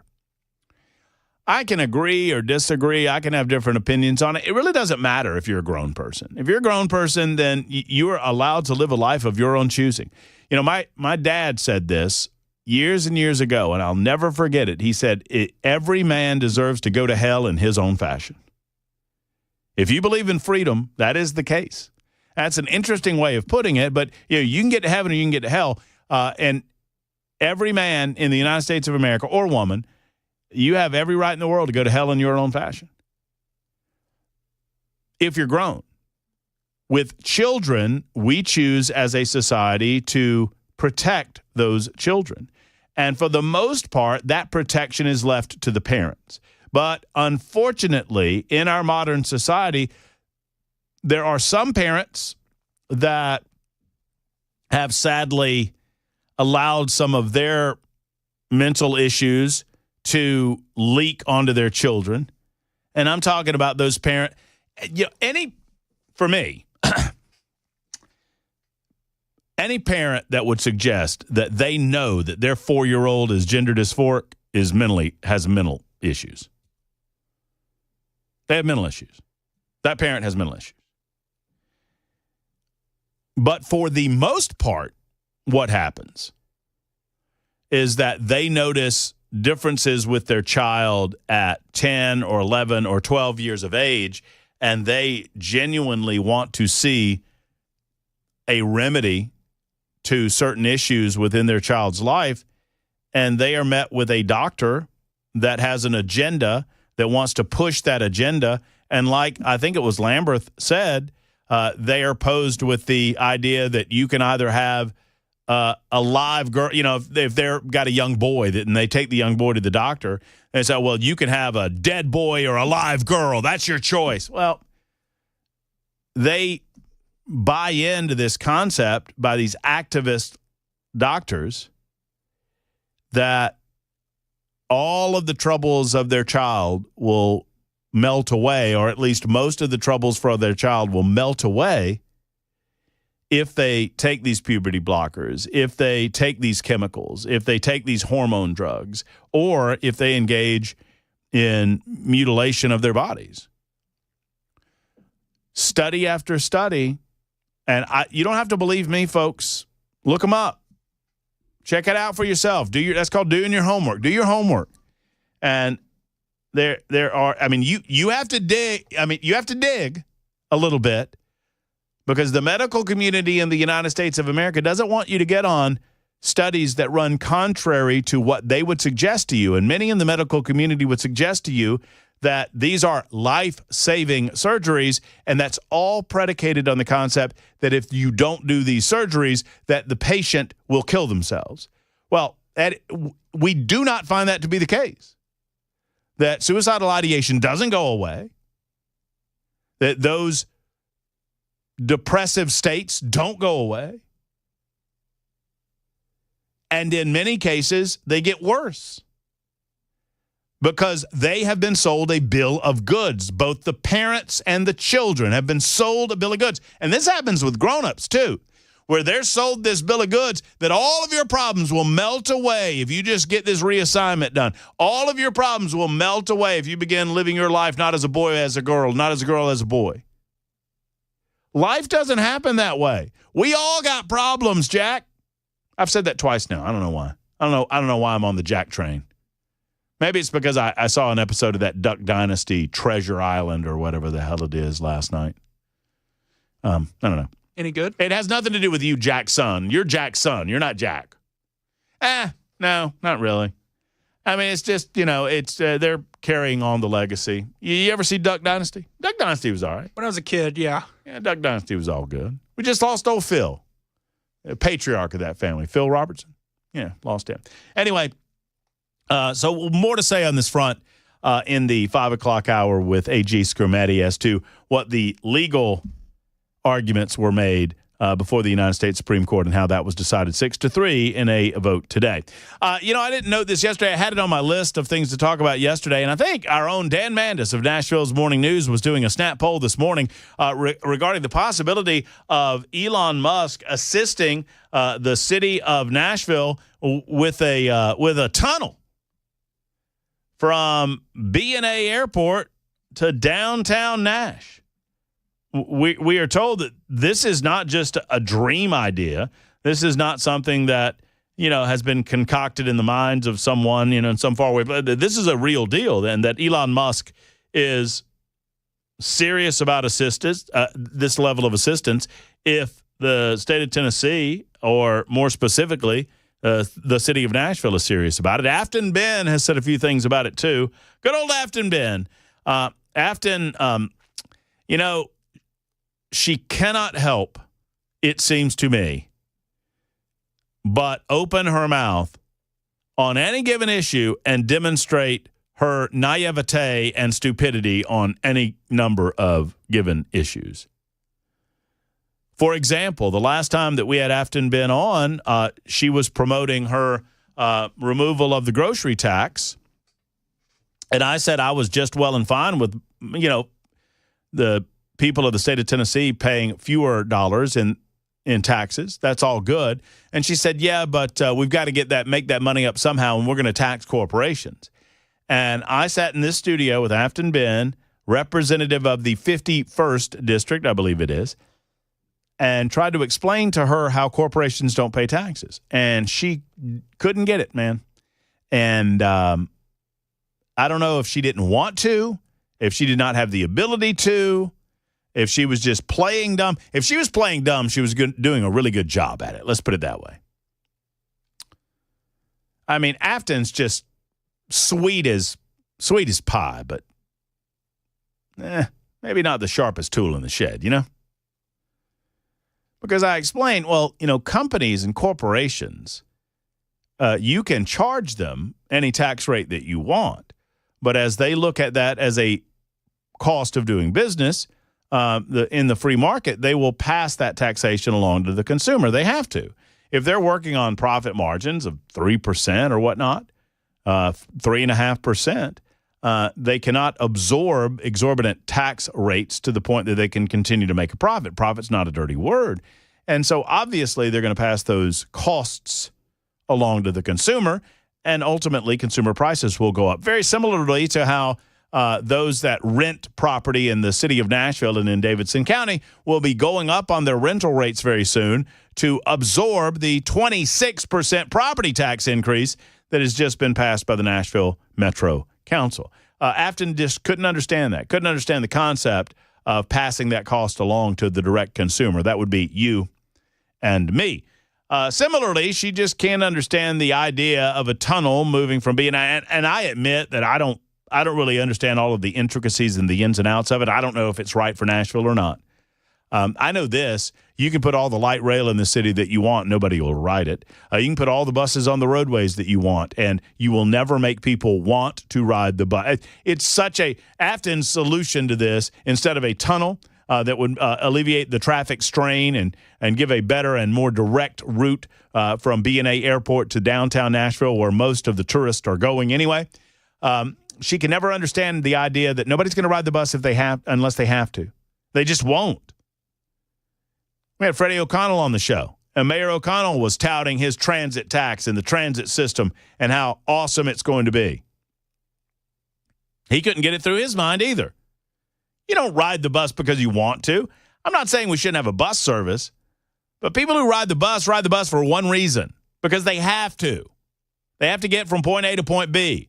Nobody gets on the bus because they love riding on the bus. And there's no way to make it a wonderful, well, I mean, I guess there are some ways to make it a wonderful experience. Free drinks, maybe. Free hooch on the bus. I don't know. Might be able to already get that on some buses. Well, I mean, the party buses, if you turn the city buses more like the party buses, then you might get a few more people on the city buses, on the WeGos, Free Wi-Fi. Oh, free Wi-Fi will solve everything.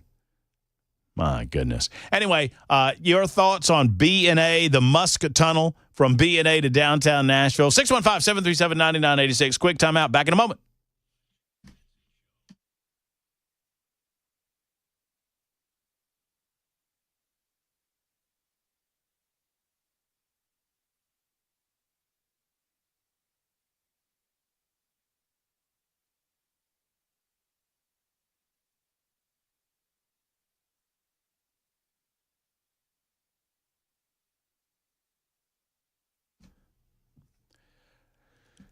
Hey, friends, Matt Murphy for Men of Valor. What an incredible and wonderful organization Men of Valor is, and I love telling you about them. If you've never heard about Men of Valor, I encourage you to go to the website after you hear me talk about them for a minute or two, and then find out more about the wonderful ministry that they engage in. Men of Valor helps individuals in the prison system find worthy lives. They turn them to a life from a life of incarceration to a life of Bible study and discipleship and chapel service, concert. I mean, they do a lot of different things within the prison system to reduce recidivism and to help men find a better path forward with their lives through the glory of God. And it is a wonderful way to turn takers into givers in society. And it's what they do at Men of Valor. Their graduates do not commit offenses again for the most part. They turn recidivism rates from over 50% in the state of Tennessee to well below 15% in the state of Tennessee. And that's what it's all about. Powerful and meaningful communication, direct communication with men in the prison system. Will you help as a volunteer or with a donation? Go to movministry.com. That's movministry.com for Men of Valor.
Hello, folks. It's Matt Murphy, and I want to talk to you for a moment about pain. You know, some pain, like my shoulder, can only be relieved through surgery, but for the most part, pain that exists in your joints, in your knees or your hips or your elbows, and particularly your back, those pains can be resolved with a visit to the Wellness Institute of Nashville. I've made the switch to the Wellness Institute of Nashville with Dr. Kevin Mitchell, Dr. Ashley, and the rest of the gang, and I encourage you to do as well because they can alleviate that pain that you might feel in your joints or your hips. There are no pills or spinal creams that can open up the spinal disc to take pressure off your nerves. That happens through spinal decompression, and they've got it at the Wellness Institute of Nashville. And also, they're offering their $34 special. You know, they tried on these 34 felonies against Donald Trump, and what did they get? The old 47. He's back with a vengeance, folks. That's awesome. So they're rolling with the American people, reminding you of that with the $34 special.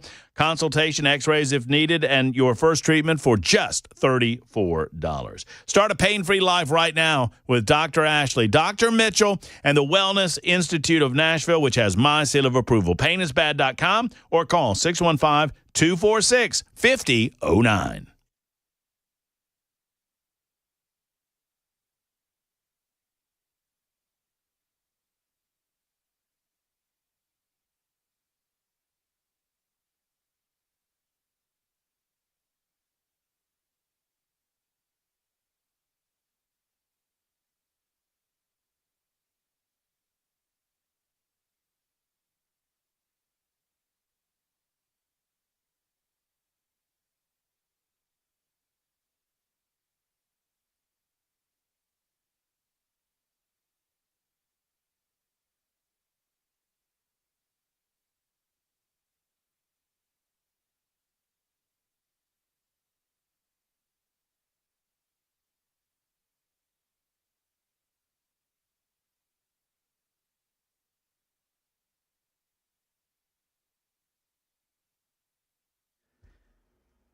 We've got some new President Trump comments on the Israel-Iran conflict to play for you coming up at 5 on Super Talk 99.7 WTN. All right, thank you, Mr. Ken Weaver. Ken Weaver's back in News Closet B. He's doing the hard work, gathering headlines and delivering said same on Super Talk 99.7. Also doing some hard work is Jackson.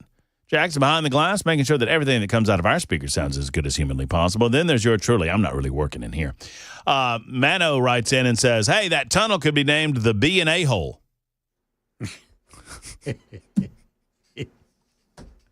That was not me. I would never say something so crass and bawdy.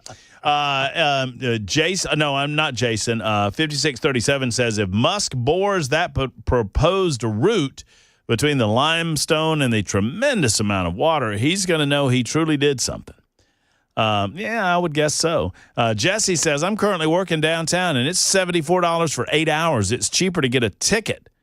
I guess that is the parking prices. Yeah, who wants to be in a hurry to get downtown and pay the extremely high prices just to park? Man, I feel blessed that we, when I go downtown, I don't know how y'all do it around here, Jackson or Kent, but I park right here. I do too. Yeah, I mean, we are blessed, buddy. Yeah, I mean, I will park here and we'll walk all the way down to Ascend Amphitheater to watch a concert. 100%. And walk back. Yeah.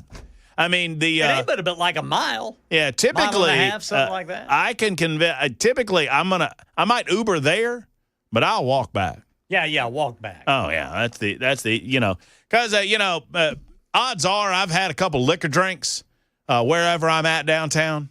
Couple of liquor drinks, and I need to walk those liquor drinks off anyway. So it's good exercise for you. Good exercise. And even if you do Uber, you're still going to get caught in the let-out traffic. That's right. And you're just going to be sitting there. Sitting there on with the Uber, just sitting and sitting and sitting and sitting. And by the way, if you've never traveled from, say, I don't know, Bridgestone to anywhere up near Music Row, that DeMundrian Hill is real, y'all. Oh, yeah. I mean, that's a real hill. Don't fool yourself. You'll know it by the time you get to the top of it. All right, that's halfway home for the Matt Murphy Show this Wednesday afternoon. We've got A.G. Skermetti coming up in mere moments, plus your telephone calls right after the news happens right now.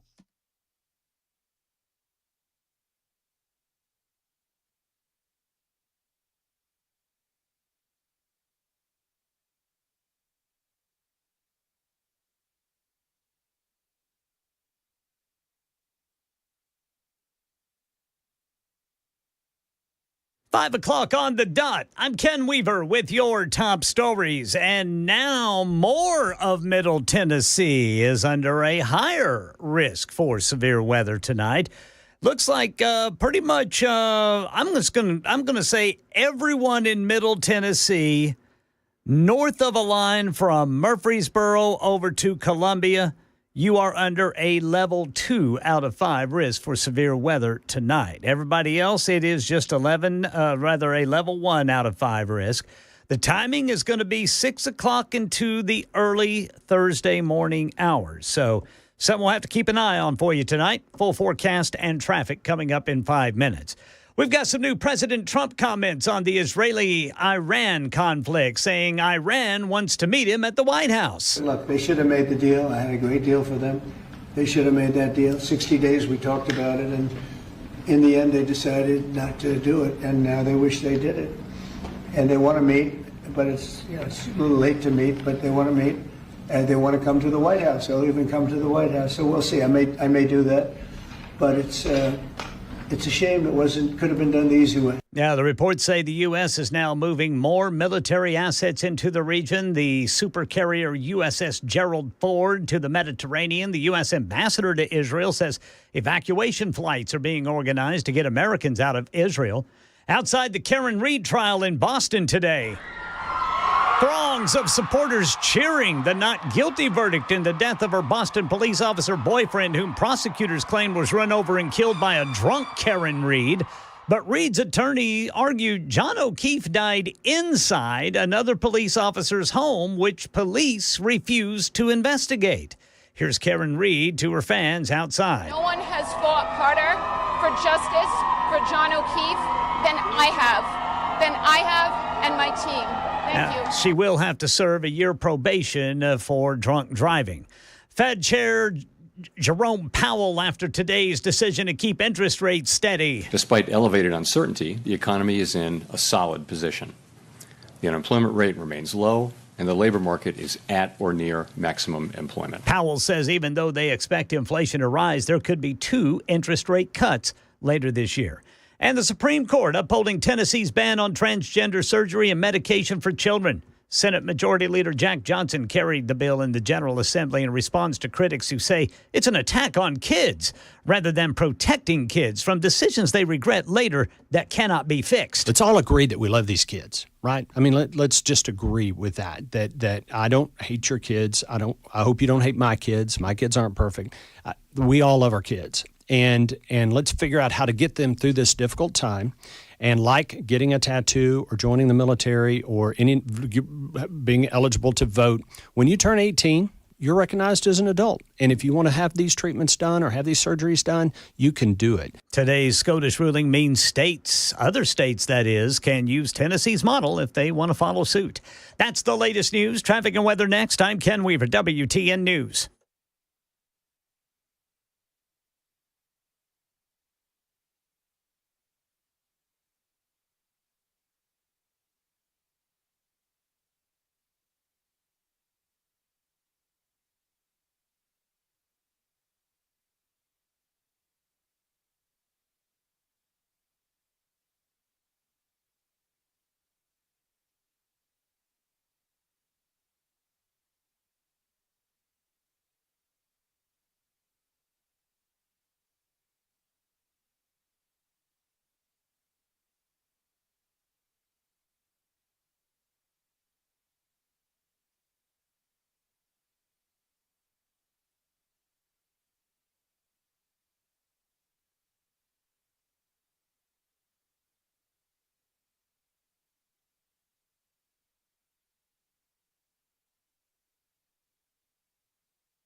All right, looks like we got a stalled vehicle slowing things down. Eastbound 440 at Nolensville Pike. It's off on the left shoulder there. In Antioch, police reporting a crash 24 eastbound before Haywood Lane. And in Whites Creek, police say there's a crash Whites Creek Pike at Old Hickory Boulevard. Rural Hill, police say a crash is partially blocking the off-ramp 24 eastbound to Bell Road. And then 24 westbound on-ramp from eastbound I-440, there is a crash partially blocking the ramp. Traffic every 10 minutes, every morning on Super Talk 99.7 WTN.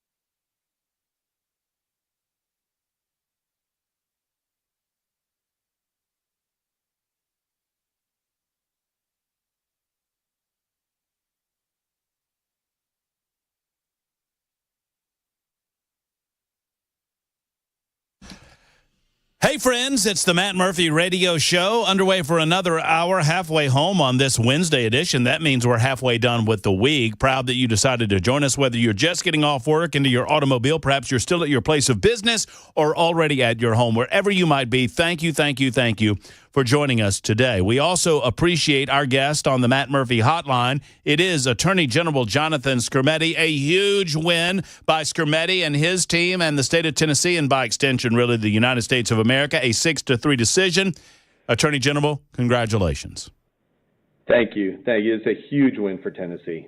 I know you held a press conference earlier today, and I so appreciate you making yourself available to us in Middle Tennessee. I know that your time is it's stretched incredibly thin on this day particularly, but just give us your overview on the decision and how you felt when you heard it. Where were you, and how did it strike you, Attorney General? Yeah, so I was in the office. You know, we knew this was an opinion day for the Supreme Court. They have a few days. They tell you in advance we're going to issue some opinions. I thought for sure it would not come out today. I was so surprised, and I've been running around doing a bunch of media stuff, just answering questions and talking about some other stuff too. So it's been a busy day, but the bottom line of this decision is democracy wins. In America, the people are the ones that make the decisions. The people decided to adopt a constitution that puts guardrails on what the government can do, but within those guardrails, it's not up to judges to say what the law should be. It's not up to medical experts to say what the law should be. It is up to the people's elected representatives to say what the law should be. And in Tennessee, our representatives looked at the evidence. They listened to both sides of the debate, and a bipartisan supermajority said, hey, this is dangerous for kids. There's a lot of risk here. There's not a lot of evidence of any benefits. We're going to prohibit it. And they're in line with a bunch of European countries that have done the exact same thing. Is this, I feel like this is at least the second Skrmetti AG victory at the Supreme Court level. Am I right? So we did win in the Title IX rule case, too, which is where the Biden administration was trying to mandate, for instance, biological men being able to walk into a girl's locker room in a school. Mm-hmm. But this one, that was on the emergency docket. It moved pretty quick. There were some other states involved.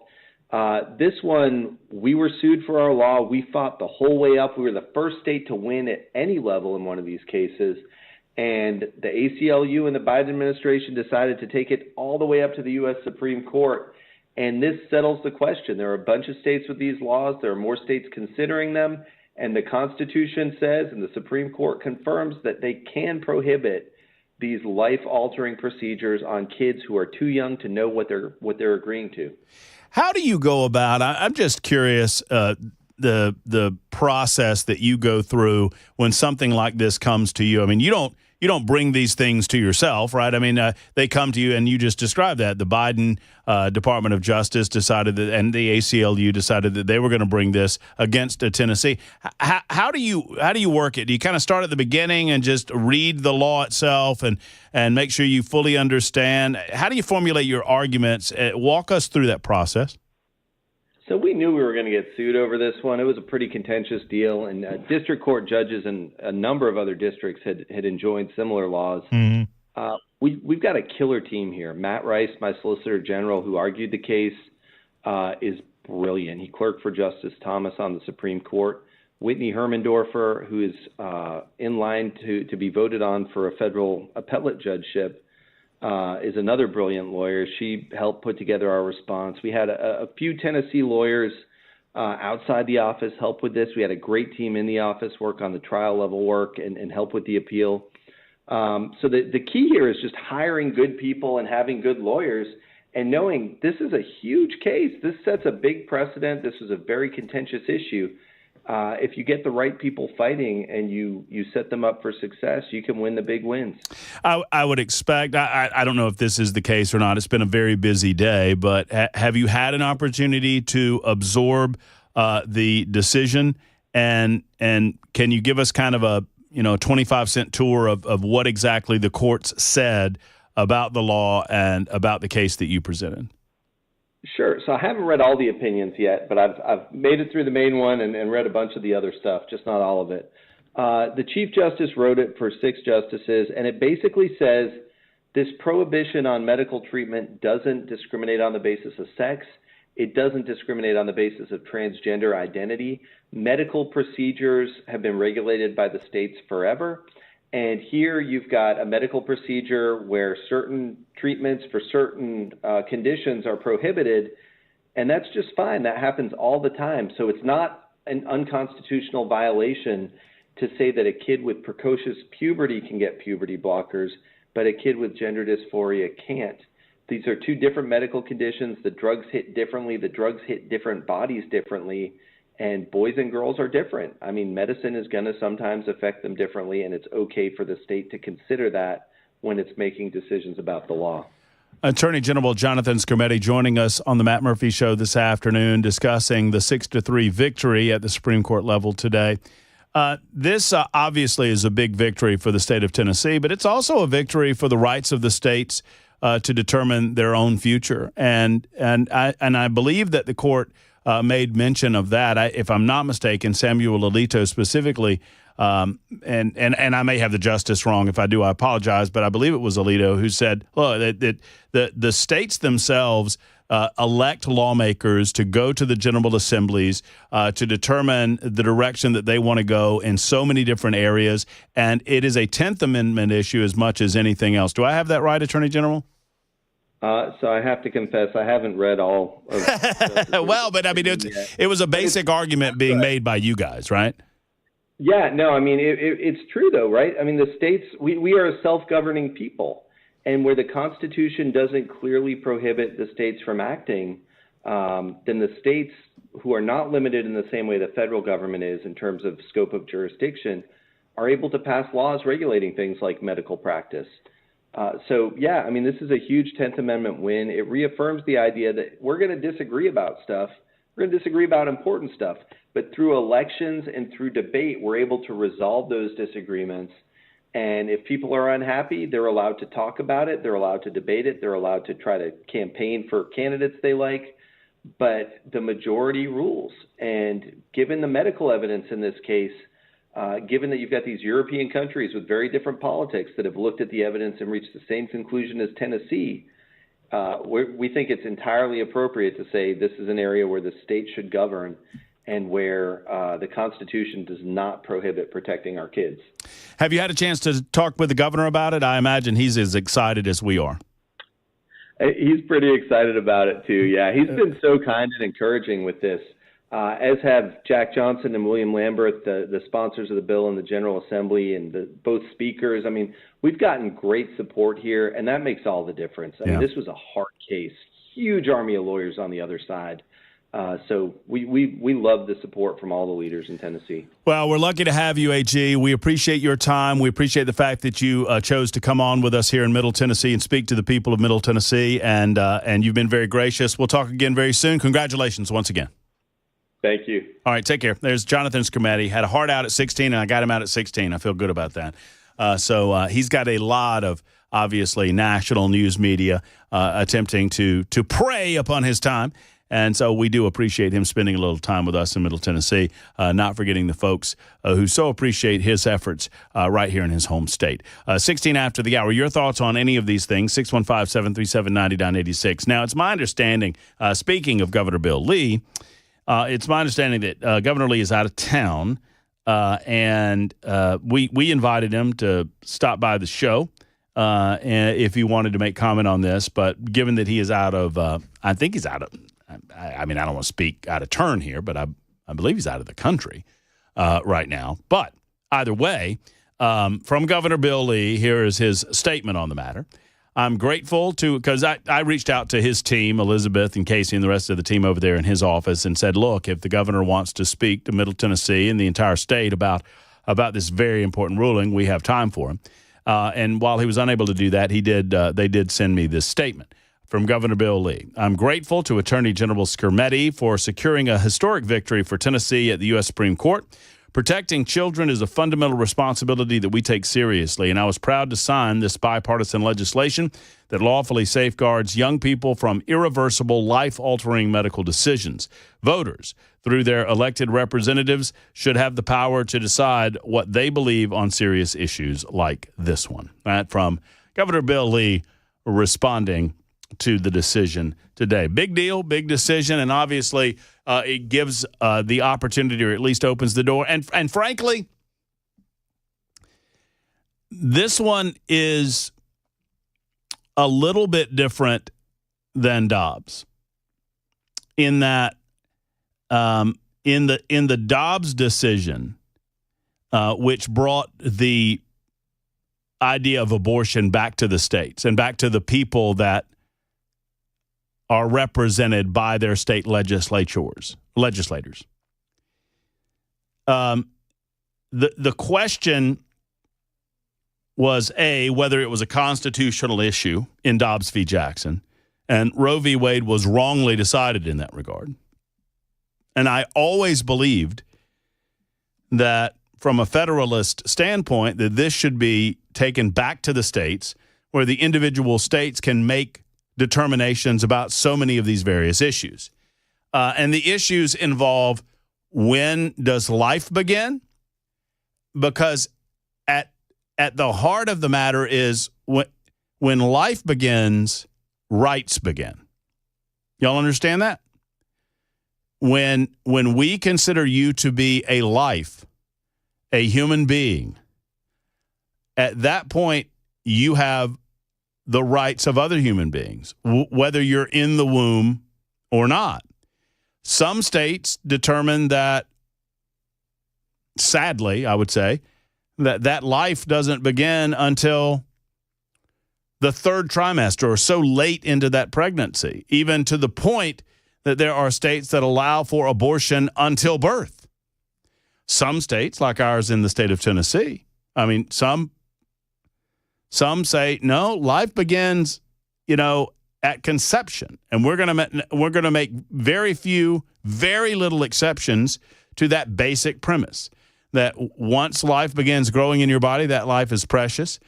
Even though you may not be able to hear a heartbeat, even though that life might not be able to exist outside of the womb or outside of the presence of the mother, we're still going to consider that to be a human being, and we're going to afford all of the same rights.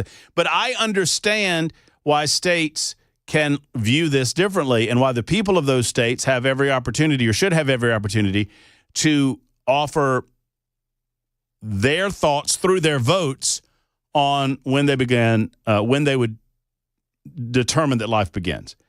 All of that to say, I mean, and I'm not making a value judgment on it. I'm just saying I can understand it, why you would make the distinction between birth, conception, 6 weeks, 10 weeks, 12 weeks, etc.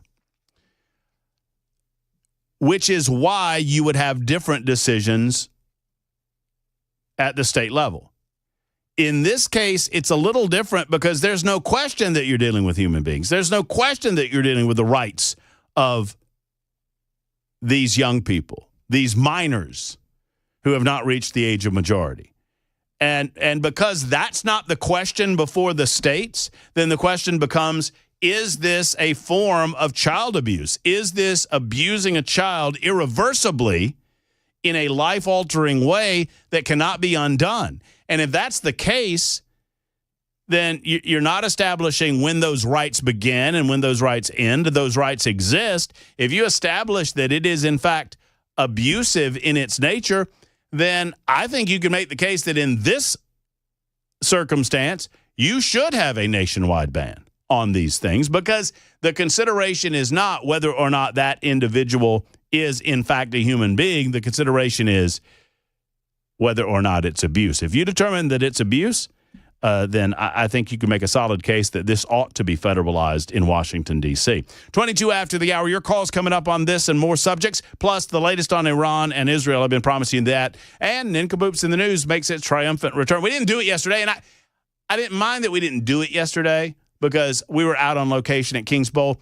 I mind when I forget to tell you, and I apologize sincerely for that, because I failed to mention that there would be no Nincompoops yesterday, and I got a tongue lashing from people regarding that. Rightfully so. I mean, yeah, sure. I bet you had a big one all keyed up and ready to go, all teed up. But that's what today is for.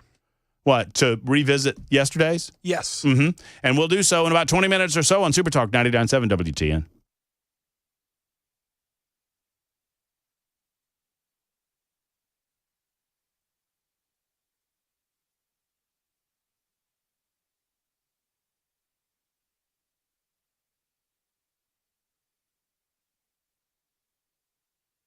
Hello, friends. It's Matt Murphy for Jeff Eddy and Efficient Heating and Cooling. I always like to say, if that AC is not ready, call Jeff Eddy and Efficient Heating and Cooling. I like to say that because it rhymes, and I think it's nifty, and I hope that you repeat it to Jeff Eddy when you make the call that so many others have made to the wonderful Efficient Heating and Cooling. You know, I would consider Efficient Heating and Cooling to be the first opinion resource, but if you've asked to someone else and they tell you you have to replace your unit, are you sure? Are they just trying to upsell you? Are they trying to make more money that way, or, you know, just easier to replace your unit? Well, if you're trying to extend the life of that AC, if you're a baller on a budget, you need a second opinion. You need Jeff Eddy and Efficient Heating and Cooling. Let them come out, and they will see if they can do anything to get that AC through the summer months. Now, obviously, if they can't, they can't. They're an Elite Pro partner with Rheem, and they can assist you in finding the right unit for you. But if they can, they will at Efficient Heating and Cooling. EfficientHVAC.net. That's EfficientHVAC.net. Give them a call today, 615-784-4424 for Efficient.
Hello, folks. It's Matt Murphy, and let me tell you about Eurofix. Eurofix has a very different business philosophy. They staff all of their locations with a few more people than the average auto repair shop. Now, why do they do so? They want to be ready for you in the case of an emergency, in the case something pops up out of nowhere. So if you've ever noticed how hard it can be to get a right-now appointment at a vehicle repair shop, well, guess who else noticed that? Aaron Stokes at Eurofix. And Aaron said, that's not happening at Eurofix. At one of our 5 locations, I mean, some dealers, it can be more than 2 weeks to get an appointment. Not at Eurofix. They've been offering quality repairs that beat the dealer without dealer pricing since 1999, plus a 3-year nationwide warranty, and the staff to fix your car now. Not tomorrow, not next week, but right now. Owner Aaron Stokes said, we're never going to be too busy for our customers. We take the pain away now. Family owned for 26 years, 5 locations to serve you. 844-EUROFIX. That's 844-EUROFIX, or go online to myEurofix.com.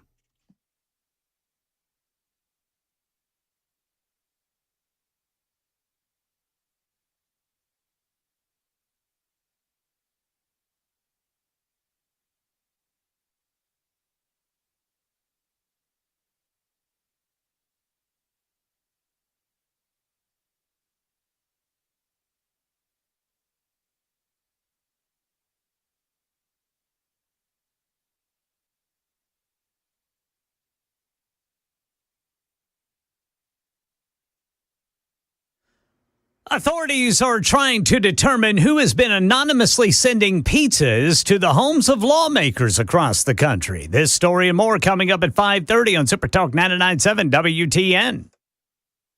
Hello, my name is Lawmaker Matt Murphy.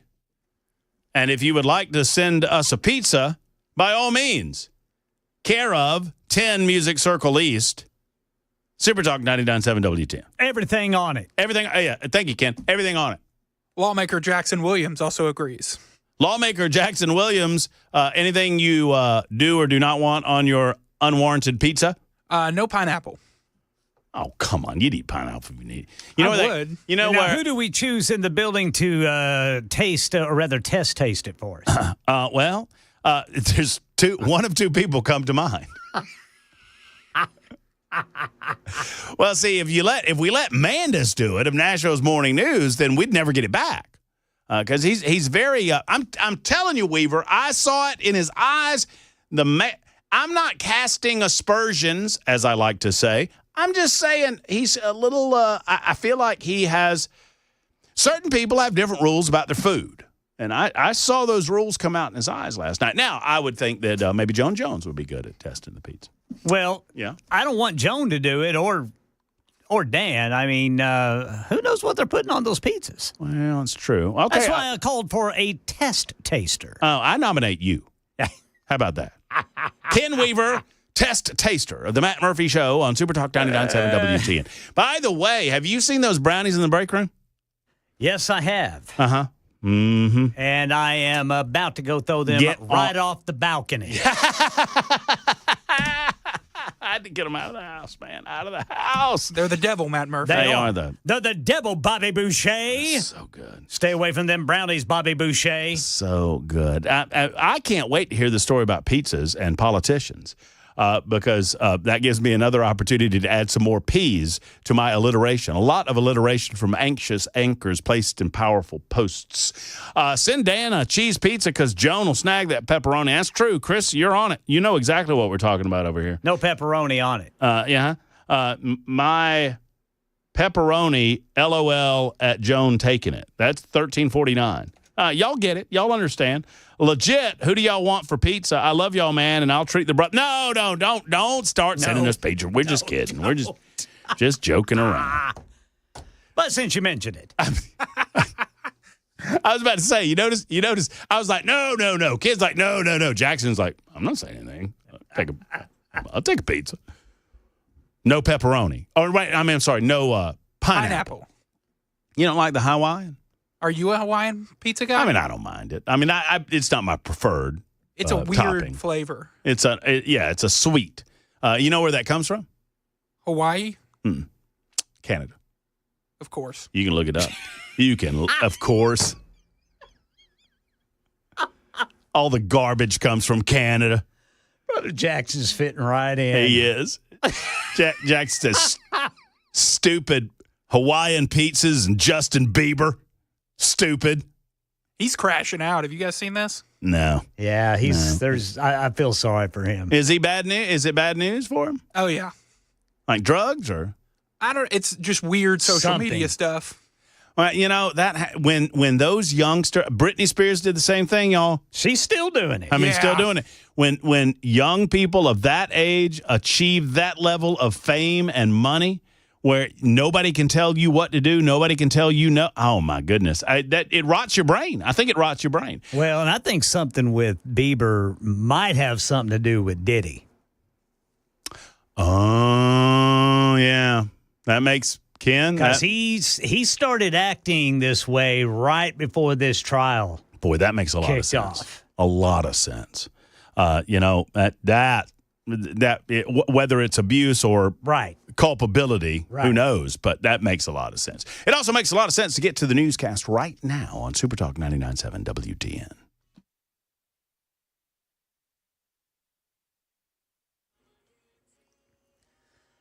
I'm Ken Weaver with your top stories. Got the full forecast and traffic in 5 minutes. You'll want to pay attention to that forecast because the risk for severe weather in Middle Tennessee tonight has gone up.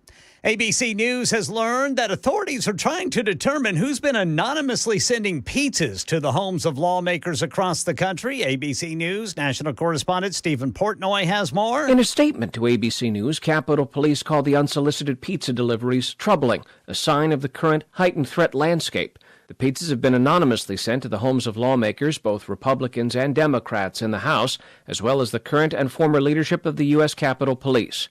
In the wake of the Minnesota state lawmaker shootings, the pizza deliveries are now being viewed as a more alarming tacit threat that the anonymous sender knows where an official lives. Tennessee co-sponsor of the ban on transgender surgeries and medication for children, House Majority Leader William Lambert responds to critics who claim kids are going to commit suicide otherwise. The suicidal ideation that is present in some of these children needs to be addressed with care and love and support, and yes, many times mental health treatment, so that they can genuinely understand what's going on that's making them think about harming themselves. Harming that child is never going to help that child. And that's what these confounded drugs that were not designed to do this and these surgeries do. They harm children, and they harm them in an irreversible way that can never be undone. Today's SCOTUS ruling means states can use Tennessee's model if they want to follow suit. And by the way, tomorrow, detransitioner Chloe Cole will join WTN's Chris Hand Show at 9:35.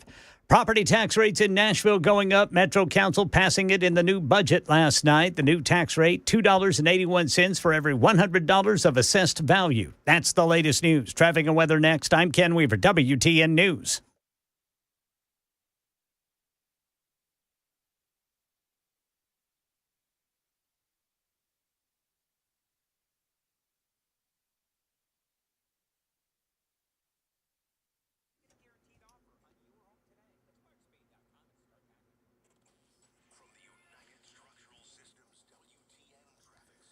Right now in Antioch, police say we got a crash 24 eastbound before Haywood Lane. In Brentwood, Highway Patrol reporting a crash 65 northbound at Concord Road. Traffic every 10 minutes every morning on Super Talk 99.7 WTN.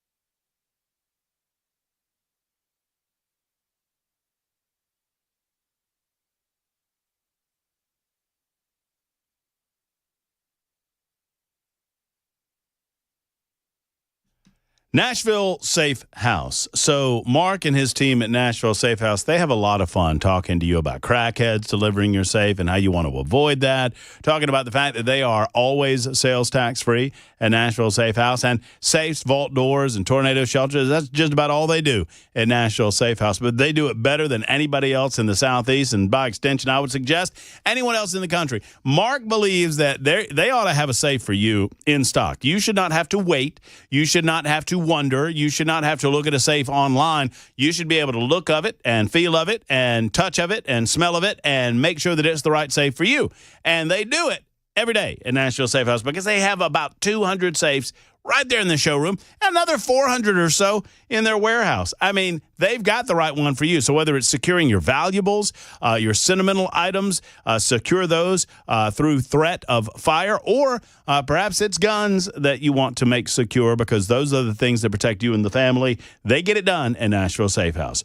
More selection than anyone else on the market today. Go to NashvilleSafeHouse.com to find out more. NashvilleSafeHouse.com, or better yet, stop by 4th Avenue South, downtown, right across the street from City Cemetery. It's Nashville Safe House.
It is 38 minutes after the hour. There's Jackson behind the glass, and behind Jackson is Ken Weaver. We're getting to those two in just a moment because Nincompoops in the News is on the way. How's this for a tease? For the first time in the history of Nincompoops in the News, based on my nincompoop story, I feel the necessity to offer a disclaimer. A warning, if you will, for parents of youngsters in the automobile, those little pitchers with big ears, that when my nincompoop story comes on, warning, it is an adult-themed nincompoop. And I'm talking, this is the first time we've ever offered a disclaimer, and every day on Nincompoops in the News, Ken Weaver's got folks running around naked. Well, I don't have them doing that. They're doing it on their own devices. Well, that's true. So that is on the way moments from now. In the meantime, I love number 47, Donald J. Trump. So good. And Donald Trump was at the White House today taking questions from reporters as they were putting up a big flagpole at the White House. Apparently, there was no flagpole at the White House, which is odd, but really? That apparently not. I mean, they flew the American flag over the White House. There was like one on top of the White House. Oh, he wanted one down on the lawn. He wanted one on the ground, and he got one. Well, and because, you know, our man gets what he wants. But here's listen to this. And I don't know. Maybe this is a candidate for nincompoops in the news. And Donald Trump's not the nincompoop, but he says some of the funniest Gave things. to us fellas. They gave. Do we have anybody in here that's a member of the? No, I don't think so. You've known all these people for a long time. Any illegal immigrants in here now? You can barely hear. If they would, they'll find out. Right? He said, any illegal immigrants working on the crew here? He said, if there are, we're going to find out. He turns his back to all of these crew guys that are working on the flagpole. They got the bright yellow shirts on. Right. They got the hard hats on. Right. And if you listen, Donald Trump said, just listen. They gave. Do we have anybody in here that's a member of the? No, I don't think so. You've known all these people for a long time. Any illegal immigrants in here now? If they would, they'll find out. Right. They'll be checking you. You won't believe. Your whole life will be destroyed because of this press conference. Watch. They'll destroy these people. I didn't want to tell them that before they stood up. They'll end up being, he's a so-and-so. This one is from you know where. Don't worry. I think you're going to be okay. He's looking at this one guy that I will admit to you, he's looking at one guy that's kind of a brown fella, and he goes, this one's from so-and-so and from you know where. Don't worry. You'll be all right. I think you're good. Donald Trump. With that in mind, that's a good way to start nincompoops in the news. Nincompoops in the news. Yes. You know what the news is by now. We've covered those stories that are important to you. Right now, it is time for us to look all across these United States of America, nay, the globe, and find these nincompoops where they live and where they breathe and apparently where they get naked. And present them to you. We call it Nincompoops in the News, and you get to participate via your votes. Yes, 615-737-9996. Ken Weaver. Yes, sir. Jackson Williams.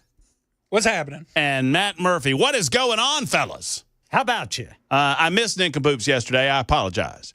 A lot going on out there at Kings Bowl. But we got it today. Who wants first crack at it?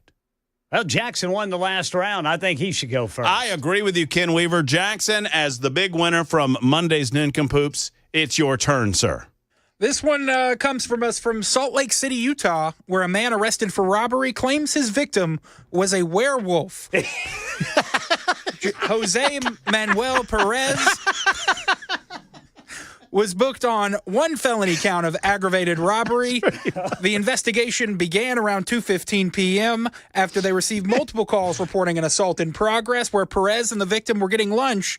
And the victim attempted to flee multiple times, but Perez kept them restrained in a chokehold. He then pulled out a wooden stake with a nail in it, telling the victim that they were a werewolf and that he was going to pierce their heart. Fortunately, the victim was able to escape, but Perez ran off with their backpack, which later the officers found in his custody and took him into custody. And he told police officers because he gave the backpack back, he could not be charged with robbery. Oh, I bet that's what he told him. Was he wearing a cape? Did he have a cape on, Jackson? I don't know what he was doing. I think he was on something, but that's just my... You said he had a wooden stake in it, but it had a nail in it? Yes, he was going to try to pierce the victim's heart because they were a werewolf. Okay, see that? So because at first I'm like, that's not even how you kill a werewolf. Yeah, you got to have a silver bullet. You got to have that's right, Ken. You got to have a silver bullet. Well, maybe it's a silver nail. Are we looking for intelligence here from this fella? I mean, I just want some consistency with these werewolf hunters. What I like about it is whenever you said at 2:15, I thought you were going to say a.m., but you said p.m. Mm-hmm. In broad daylight. This dude was doing it in broad daylight, chasing werewolves. Hey, got to do what you got to do. I mean, you can't wait till dark. They get more powerful when the moon comes out. Oh, my God. Probably looking to be cast in the Buffy the Vampire Slayer reboot. Complete aside, one of the movies that formulated my childhood, American Werewolf in London. If you've never seen it. That's a pretty bloody movie. It's bloody. I thought it was I guess it is kind of tongue-in-cheek. It's kind of a comedy horror. Dark humor. I guess, but the guy, I mean, it affected me as a child. I should not have watched it on Cinemax. Should not have watched it. But him changing into the werewolf the first time with Bad Moon Rising playing it, dong, dong, dong, dong, dong, dong, dong, dong, dong, and he in his hand, it starts growing. Special effects extraordinaire. Griffin Dunn, man, he's a great actor. Oh, and him getting more and more decomposed as the movie goes on. And they're in the porn theater at one point, if you recall. Speaking of things Murphy shouldn't have been watching on Cinemax. 100%. Speaking of, I'll go next because everybody knows Ken Weaver goes last, and the crowd goes wild. An official disclaimer for the Matt Murphy portion of Nincompoops in the News. These are adult-themed matters, and one must take them as such. You have been warned. A Seattle pervert has lived up to his name. A registered sex offender who regularly referred to himself as Master Bader has been arrested for indecent exposure inside of a grocery store in Seattle, Washington. Described as a prolific public performer by prosecutors, Keenan Pearson, 46, was collared earlier this month after being observed by witnesses openly pleasuring himself in front of numerous members of the public. After being collared, he was heard saying, "Thank you, sir." When confronted by police, Pearson reportedly confessed, I'm just going to quote the man, to performing. He admitted that, yes, I was stroking. End of quote. We're going to get fired. That's what he said. That's what the man said. There was a song about it. Anyway, according to a a probable cause affidavit, while speaking to officers, at one point, he was actively looking at women and saying that they should be on his show. No word on what that show exactly was.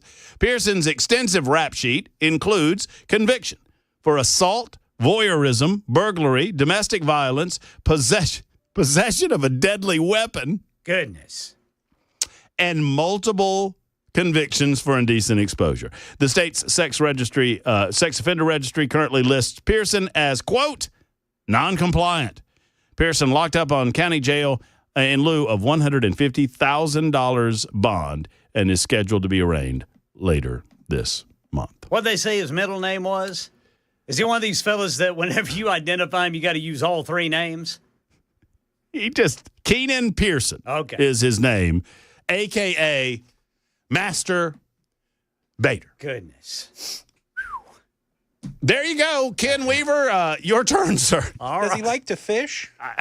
He likes to debate people. That's what that's all about, I'm sure. He likes a healthy exchange of debate.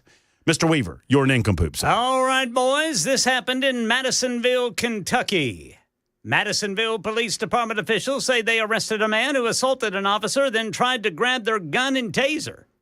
According to the police report, officers were dispatched in response to a possible domestic situation Friday night. When they arrived, they found a naked man, later identified as Robert Grigsby, shoving two other men to get past them into an apartment.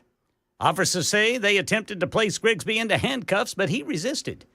Tried to grab one of the officer's handguns.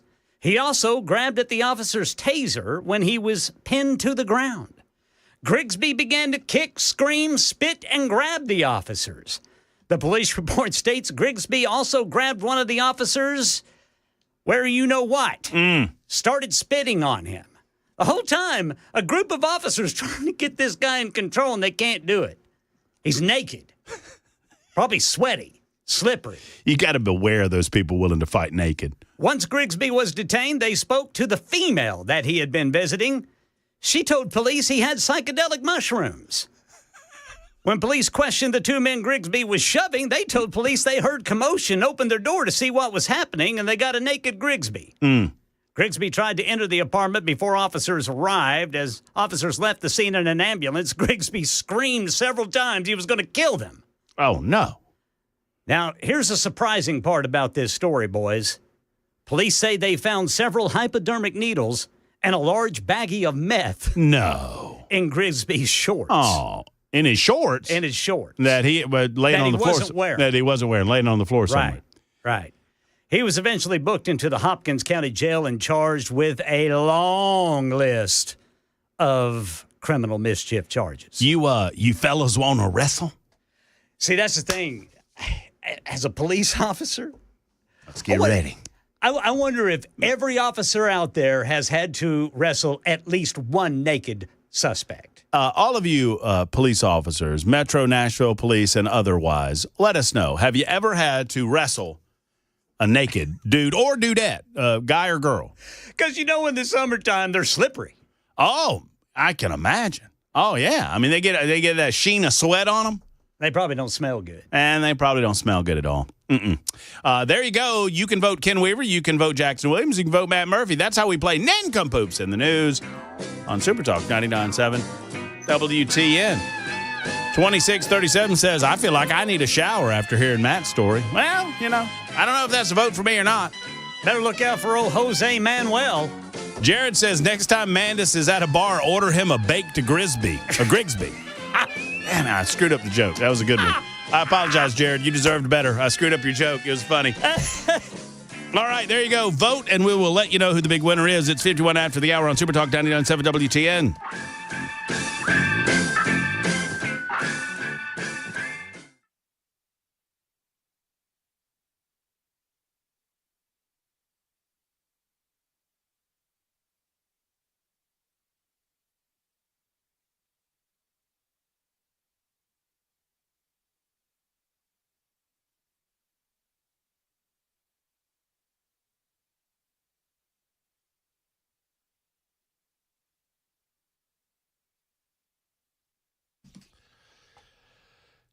I get so excited telling you about Genesis Diamonds and what they are doing through the end of the month because, sometimes, we just feel like we can't get ahead and you can't afford the really, really nice something that you want to get the loved one in your life, whether it's an anniversary, a birthday gift, or just because Genesis Diamonds has something for that loved one.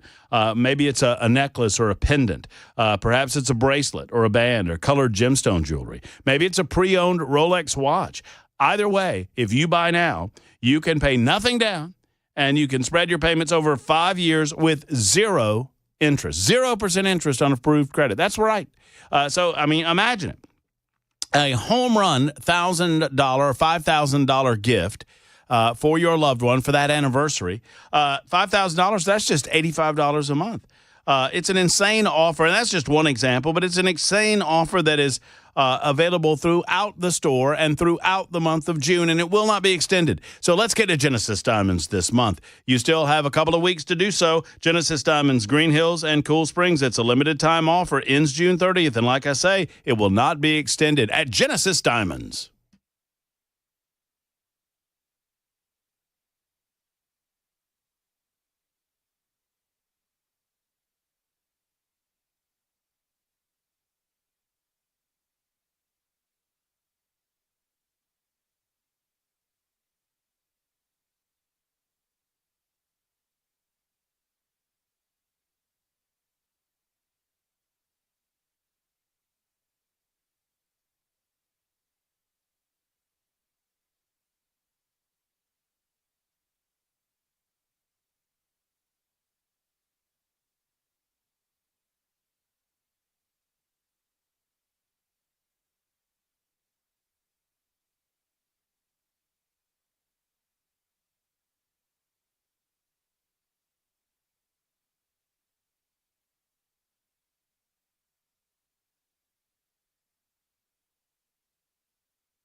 Hello, folks. Matt Murphy for Premier Generators. Premier Generators, they are your number one source for Generac generators in the state of Tennessee. They're the largest certified Generac dealer in Tennessee. Why is that important? Because Generac is the number one home generator system on the market today. You can look it up. You don't have to trust me. And if you imagine this, we are at risk for power outages all the time in the state. As a matter of fact, later on tonight, we've got storms moving through. You never know when a tree will go down. It'll knock power out for you and your family for the evening, or even in some cases longer than that. You need protection from Premier Generac generators. Consider owning a home generator. Let the experts at Premier help you out. They know their craft inside and out. They can ensure the best generator for you and for your unique needs. Premier Generators is the largest certified Generac dealer in Tennessee, and they're offering a 10-year warranty on all generators. Free consultation, of course. Call today at 615-439-2992. 439-2992. You owe this to yourself and your family. PremierGenerators.com.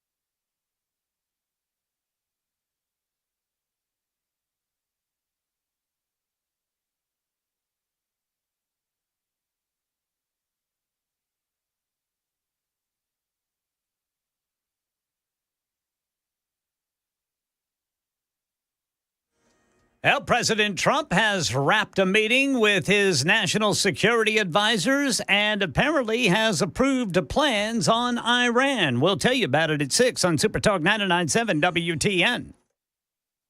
Super Talk 99.7 WTN. Murphy for the win. I vote Jackson. I'm just going down the list here. I think Jackson's going to win it again. Jackson. Murphy for the win. Matt wins. JW. Dawn does say it was a hard one to vote on.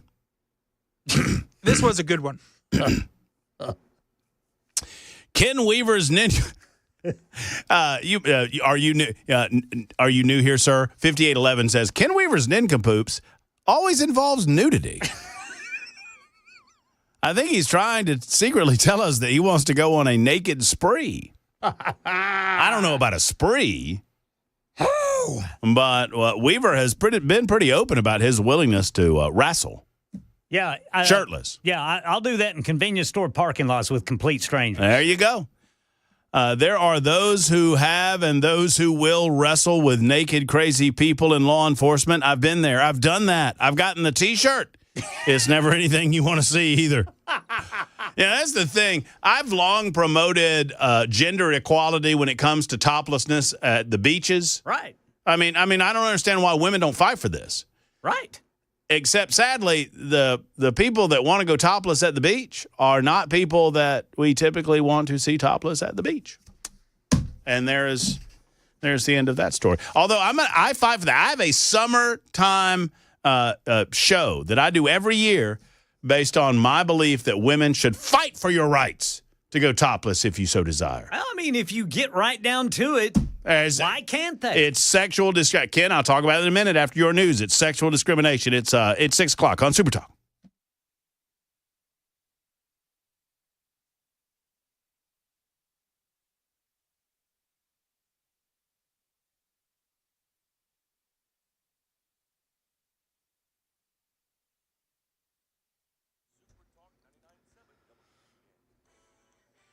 Six o'clock on the dot. I'm Ken Weaver with your top stories. Everyone in Middle Tennessee is under a level 1 out of 5 risk for severe weather tonight. However, the majority of us are under a level 2 out of 5.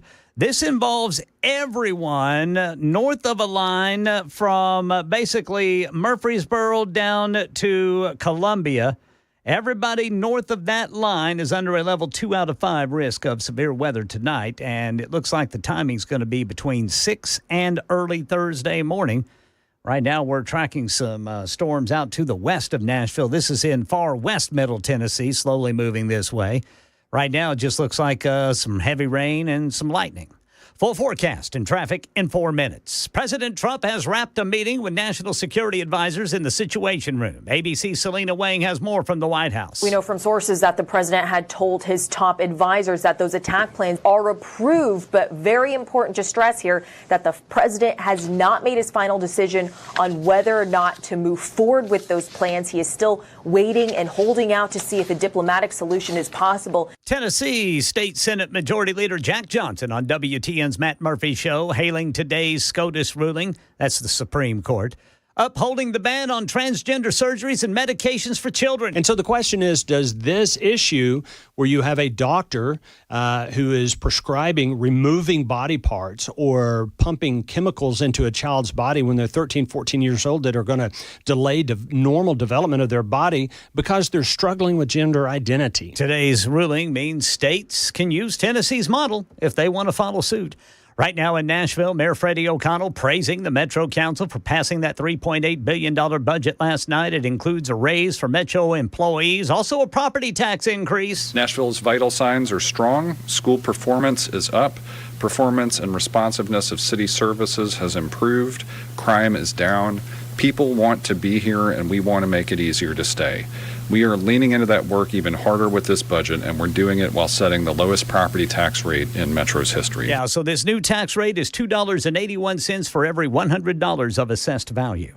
Federal Reserve has decided to keep interest rates where they are. During their meeting today, the Fed also said that even though they expect inflation to rise, there could be 2 interest rate cuts later this year. Here's Alexis Christoforous. It didn't change much from the May meeting. The Fed saying that broadly speaking, the economy grew at a, quote, solid pace with low unemployment and, quote, somewhat elevated inflation. I do want to point out their expectations for inflation this year expected to hit 3%. They're also expecting economic growth to slow a bit to a pace of 1.4%. That's the latest news. Traffic and weather next. I'm Ken Weaver, WTN News.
Berry Hill police reporting a crash 65 northbound after Armory Drive. Then in Franklin, TDOT says there's a crash off on the right shoulder, 65 southbound past I-840.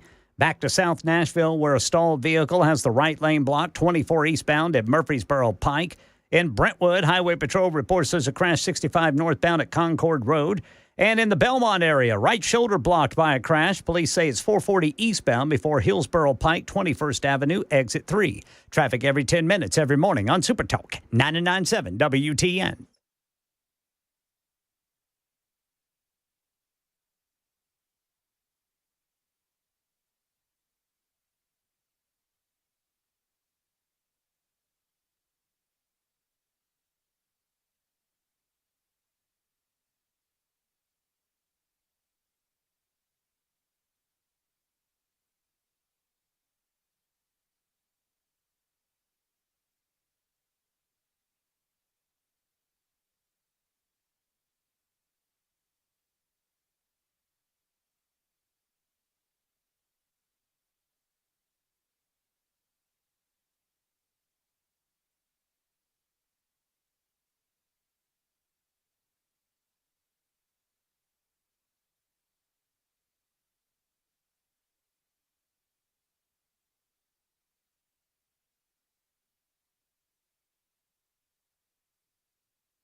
Super Talk 99.7 WTN. Day number 3, what a great job Jackson Williams is doing behind the glass. You know, for those who, I realize that there are some of you that can't be with us every single day, every single hour of every single day. And look, I don't scold you for that. I love whatever moments you're able to give us. And so several people are like, hey, where's Chris Webber? Is he on vacation? And I apologize for not updating you on that earlier today. I promised that I would do that. Jackson is in on a semi-permanent basis. I mean, I would love for Jackson to be there every day, all day, for the rest of time, frankly. But I don't control these types of things. That's New Suit's job. Neither do I. Well, that's true. But Jackson is in, at least in the short term, because we lost Chris Webber. He resigned his position. He asked us not to make a big deal out of it early on. He served out his notice, and so we knew a couple of weeks in advance of announcing it to you. But we announced it last Friday, that Friday would be his last today, and had a big party and a celebration for him. So we no longer have Chris with us, and Jackson is back behind the glass in his stead. Jackson, you got close, but no cigar. As Sally put it, it was a close one, but Murphy pulled it off with nincompoops in the news. This is the first time I've seen you win nincompoops when I was training with Chris to now. It is a rare occurrence indeed. Typically, it's Ken Weaver, was Chris Webber, then Matt Murphy, way, way, way, way behind. It's my dang segment, and I never win it. And Jackson, you won it Monday. We didn't play yesterday. I won today. Blind sow, acorn, every once in a while, you find a nut. So there you go. Da-da. Just leave it. Just leave it. Just leave it be. Just let it sit there. Those that know, they'll get it. What day was crime down in Nashville, Freddie boy? I don't know what Freddie's talking about. We were discussing that earlier where Freddie O'Connell suggests that crime is down in Nashville. Sure, if there is a lack of reporting, then you can massage the crime statistics to your own delight and liking. But I don't see that. I don't see that crime's down at all. When are you going to call Webber and interview him on his move? Said 2415. If I don't think Webber would answer my phone call anymore. I think he'd answer. I don't think he'd answer the station number. Oh, no. I mean, yeah. Maybe he'd answer. Yeah, maybe he'd answer my personal phone. I still have to give him his gift, though. So, I mean, I think he would answer the call for me. He gets I got him a Home Depot card. The second he saw our number pop up, he'd know what you were trying to do. Yep. And there would be no answer, certainly. All right, real quick, I won't belabor this, but it is a show that we typically do in July, and I've been doing it. I don't do it every July, but I've done it for years and years and years. There is no reason other than gender discrimination that women cannot go topless at the beach. No reason whatsoever. Men are allowed solely on the basis of their gender to go topless at the beach. And women are not allowed, at least not in many states across the United States of America. Now, some states, it has been challenged, and in those states, women have won those court challenges. I believe it was New York State where there was a court challenge based on their restriction against women being able to bathe topless, sunbathe topless, and those women won that lawsuit. I would suggest that this is naked discrimination. Naked blanket discrimination against the women in the listening audience, and y'all ought to fight for your rights. To party. Equality. That's right, Jackson. Party equality at the beaches. So outside of that, I mean, look, I'm not advocating for it. I'm just telling you. And in all seriousness, the only reasons that I've ever heard given are just ludicrous ones. The suggestions are that a woman's breasts are automatically considered to be sexual objects. I've heard the suggestion that men cannot control themselves. This idea that women's mammaries are automatically larger than men's is a ridiculous suggestion because I've seen some of the men at the beach and, come on. That's not reality. So one way or the other, it is an advocacy that I've long strived for. It is gender equality that I've long strived for. And I believe that until and unless women take up this fight, we'll never truly be equal. Paul is next up with a thought about the police. Hello, Paul. Hey, how you doing, Matt? It's actually Carl. It's my Yankee accent that probably threw Carl. Threw everybody off. I got you, buddy. So, we actually talked at the Glock store, and we've met at Bale Bowl Patriot Brewing. Yes, Carl. I know you. How's it going, brother? All right, man. How you been? Yeah, I'm good. I'm a retired police officer, and sadly, I've had to wrestle many naked men in my profession, and not only as a police officer, and a lot of times as a corrections officer, because I was part of an extraction team. And when you would go in there to extract someone who was just not feeling himself that day, they usually took their clothes off, and it usually became a naked battle royal, and it's uncomfortable to say the least. That's I would imagine. And you know what? Typically, I've been told that when you're fighting someone who is naked, that person really has nothing to lose. I mean, I would think is a little more vicious in its nature because, I mean, if somebody's willing to fight you naked, I mean. Yeah, I find the easiest thing is to make sure you get a handle on things early on. I think that would probably be a good idea. But and it's really embarrassing when he's fighting two of you and he seems to be winning, which is another thing that is it often happens because, like I said, it's an awkward situation. But it happens more times than people would like to talk about. Well, I mean, I'd be willing to bet, and Carl, thank you for the call. I would be willing to bet that well over 50% of the police force in the city of Nashville, the Metro Nashville Police Force, has had to apprehend, deal with, fight, or otherwise handle someone naked at some point or another. In May of 2024, more than 62,000 illegal aliens were released into the United States of America under the leadership of then-President Joe Biden, whether he knew he was doing so or not. Under President Donald J. Trump's leadership, how about this? In the entire month of May, not a single illegal alien was released into the United States of America, according to newly released data. Data from Customs and Border Protection show that Border Patrol agents encountered 8,725 illegal aliens attempting to cross the southwest border between ports of entry in the month of May, and not a single one of them was released into the interior. In contrast, border agents encountered 117,905 illegal aliens during the same time last year under Joe Biden's administration.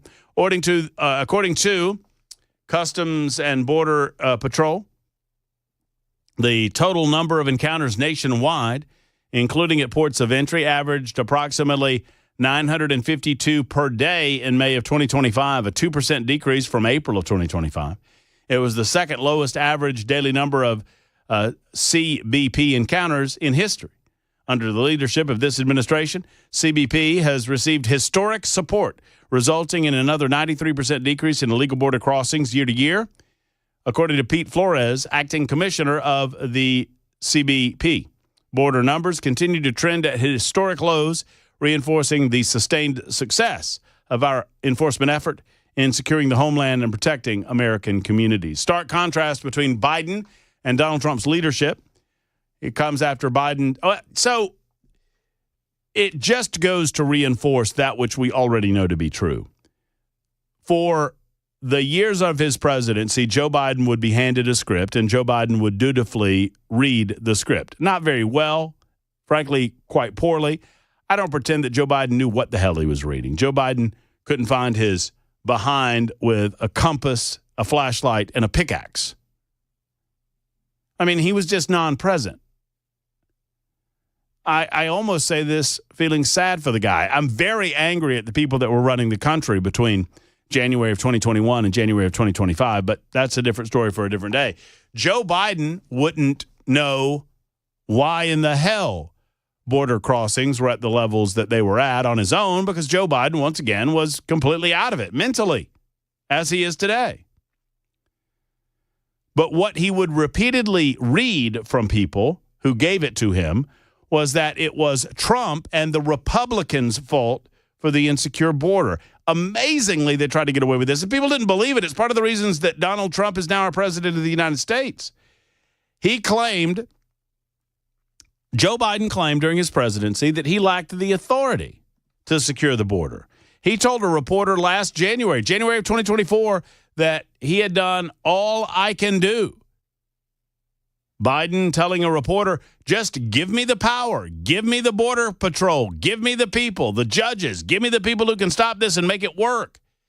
So Joe Biden and the Democrats during the Biden administration said there was nothing they can do. There's no way for us to stop any of this. They knew it was a lie. They knew it was a lie. Now, I don't know that Joe Biden knew it was a lie, because Joe Biden, once again, he was out of it mentally. But the Democrats knew it was a lie. And if anything, over the first 6 months of the Donald Trump second term, we've learned that.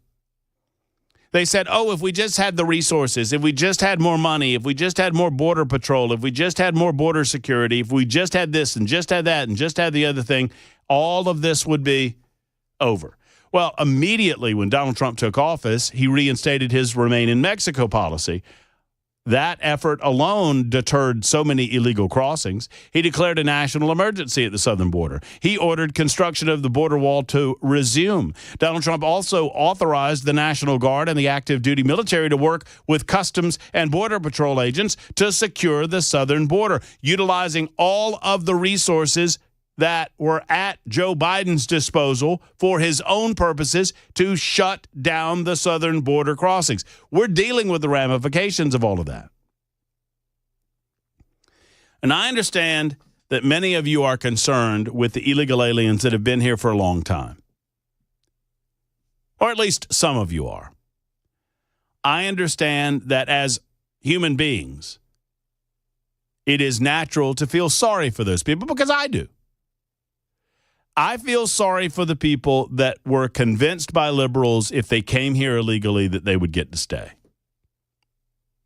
I feel bad for them, because it's not true, and it's never been true. Oh, sure, we've looked the other way for a long time. Oh, sure, we've allowed illegal aliens to absorb themselves into the fabric of our communities for a long time, but that doesn't make it any less illegal.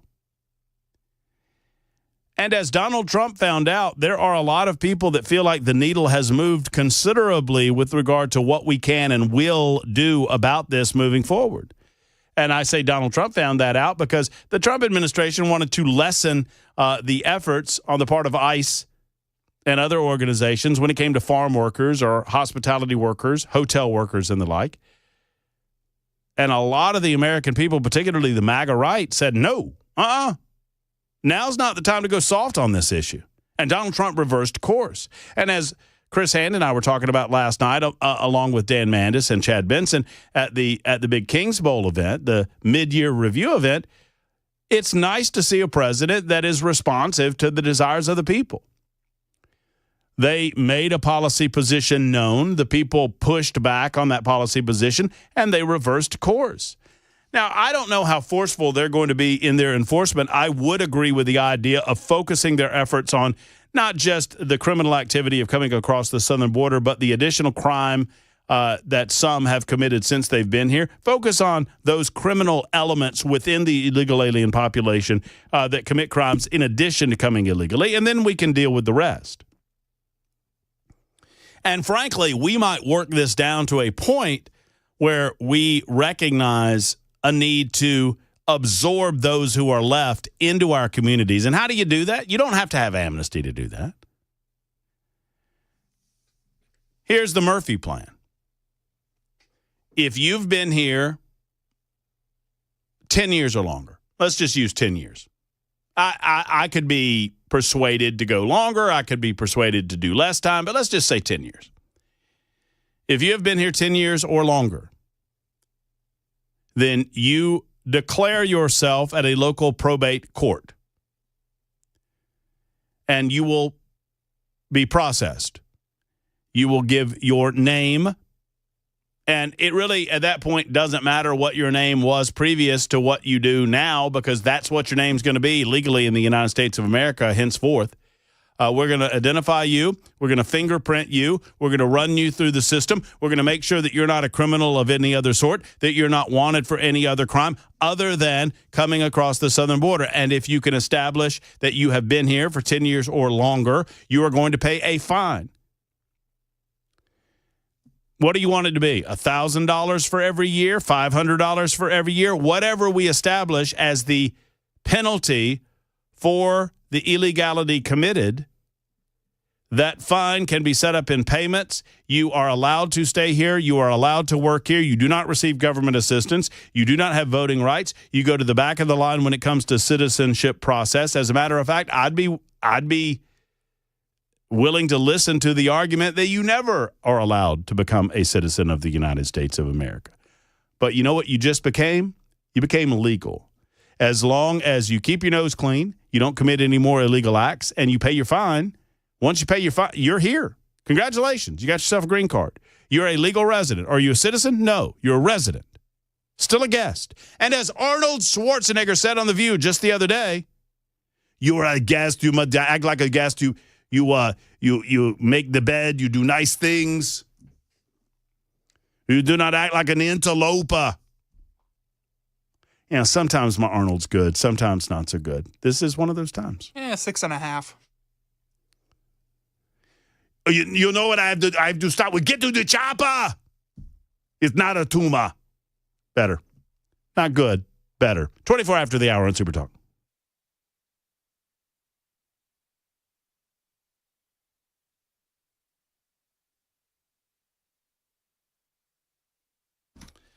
Shane Ring and Cover Nash have great ways for you to save on your deductible. He was telling us about this, Chris and myself, mere weeks ago, where you can literally get that deductible as low as $250. Just call Shane and ask him about it. Shane Ring wants you to know, and Cover Nash wants you to know, that one of the worst lies in health insurance is that you have to wait until, quote, open enrollment in order to make any changes in your health insurance policy or coverage. It is not true.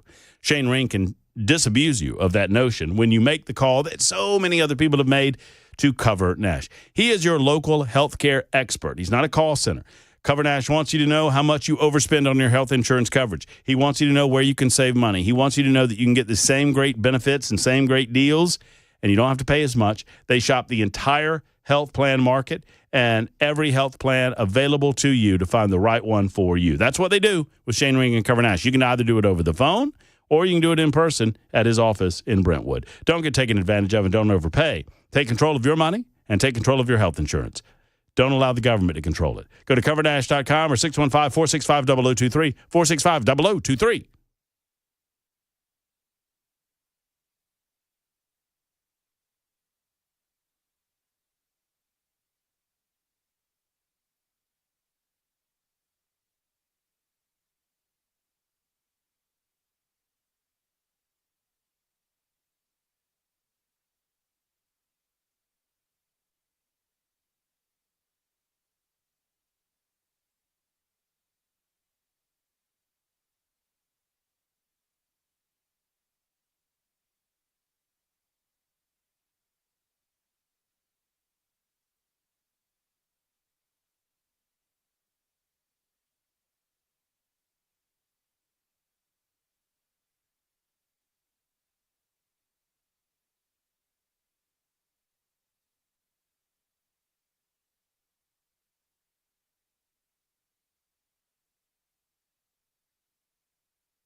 Well, I think of Ken Weaver. There's Ken Weaver back in News Closet B. He gathers headlines for a living and delivers them twice an hour and does a great job at it.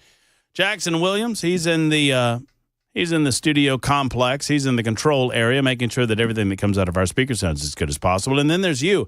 Diane is next with a thought on Joe Biden. Hey, Diane. Hey, how are you? I'm doing well, Diane. Thank you for your call. Thank you for accepting it. Question.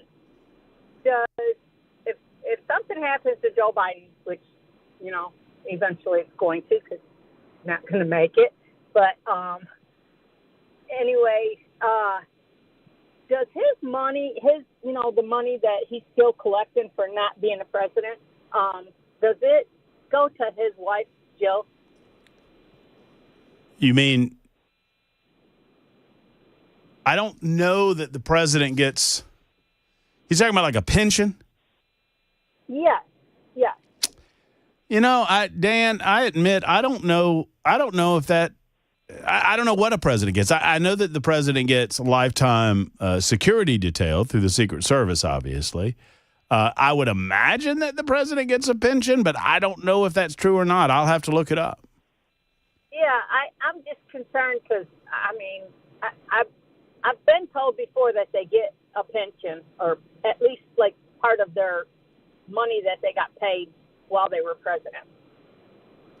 But yes, I've got the answer. You ready? Yeah, you are correct, Diane. Yes, former U.S. presidents receive a pension, also known as a salary or monetary allowance. I'm gonna put you on hold for just a second, Diane, and we'll continue the call right after this because Ken Weaver's newscast is most important right now at 30, almost 31 after the hour on Super Talk 99.7 WTN.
Unbeknownst to Jackson Williams, occasionally on the Matt Murphy radio show, we play a game called The Last Thing Matt Heard Before We Came Back from Break. Luckily for you, Jackson, based on what you just said to me, we're not playing that game right now. Thank God. Yeah. Because what you just said is not airworthy. One way or the other, 38 after the hour, Super Talk 99.7 WTN. Diane was on the line with us, and Diane, I had gotten an answer to your question. I'm glad that you were able to hold, because this is an interesting conversation. So the idea is I'm learning new things along with you guys. For those who didn't know, Diane, you were right on top of it. Former U.S. presidents receive a pension or salary or monetary allowance, which is equivalent to the annual salary of the head of an executive department. The pension is paid monthly by the Secretary of the Treasury. It's adjusted annually based on the change in private sector wages. So as of 2024, you want to guess what this amount is, Diane? Oh, gosh. I couldn't guess. $246,424. That's what we're still paying him, huh? That's what we're paying Joe Biden. Yes, ma'am. Plus, they get lifetime Secret Service protection, and some former presidents are eligible for health insurance for the Employees Health Benefits Program. Plus, I'm certain that Joe Biden's receiving some sort of pension for being vice president or senator. I don't know if one supersedes the other in that way, but yeah. That's crazy. It is. And actually, he's not getting that money. His family is. Well, that's right. So, he's not with it. They're probably trying to kill him off so that they can, I don't know. But it's sad. So, other words, it does it, because I'm walking into church, but does she get the money then? I couldn't remember what you said. I do not believe I've not seen anything where that retirement or that pension benefit extends to the family. So I don't. I'll look into that and try to establish it, Dan. But I do not think that would be the case. Now, there's been some and thank you for the call and enjoy church tonight. I appreciate you. Former presidents also receive other benefits like office space, staff, and franking privilege. What are franking privileges? Did I just say something else dirty on the radio? Do we want to know? Franking privileges. No, I don't know if we want to know or not. Don't look this up on the company computer without checking it out first. It's a part of the Former Presidents Act. That was passed in 1958, a U.S. federal law that provides lifetime benefits to former presidents of the United States of America who've not been removed from office solely pursuant to Article 2 of the United States Constitution. Those benefits by law include pension, staff, office expenses, medical care, health insurance, and Secret Service protection. The Secretary of the Treasury pays that taxable pension to the president. Former president's spouse. Oh, here we go. Here we go, Diane. Hope you're still listening. The pension begins immediately after the president's departure from office. A former president's spouse may also be paid a lifetime annual pension of $20,000, so long as they relinquish any other statutory pension. $20,000 for Jill, regardless of whether Joe's alive or not. So I have the franking definition. Yeah, what is franking? On the company computer, took that risk so you don't have to. Thank you. The right of certain government officials, primarily members of Congress, to send mail without paying postage. A couple cents off a stamp. That's called franking. Boy, I mean, being president's got its privileges, Jackson. I think they could have just said free postage. Yeah, I mean, do we really need to? I mean, that's an old school reference. I made an old school reference at the first hour of the show that I will not readdress here in the final hour of the show for fear of reprisal. I've said it once, and if you missed it, you're going to have to go back to the YouTube video and check it out. It's already been clipped and sent to me multiple times. It's already making the rounds, and I stand by the fact that is an old school reference, which perhaps is lost on younger listeners, but nonetheless is a perfectly legitimate way to describe the mouth or face. Hey, Mike, how are you? Hey, buddy, what's going on? I don't know it, Mike. You tell me.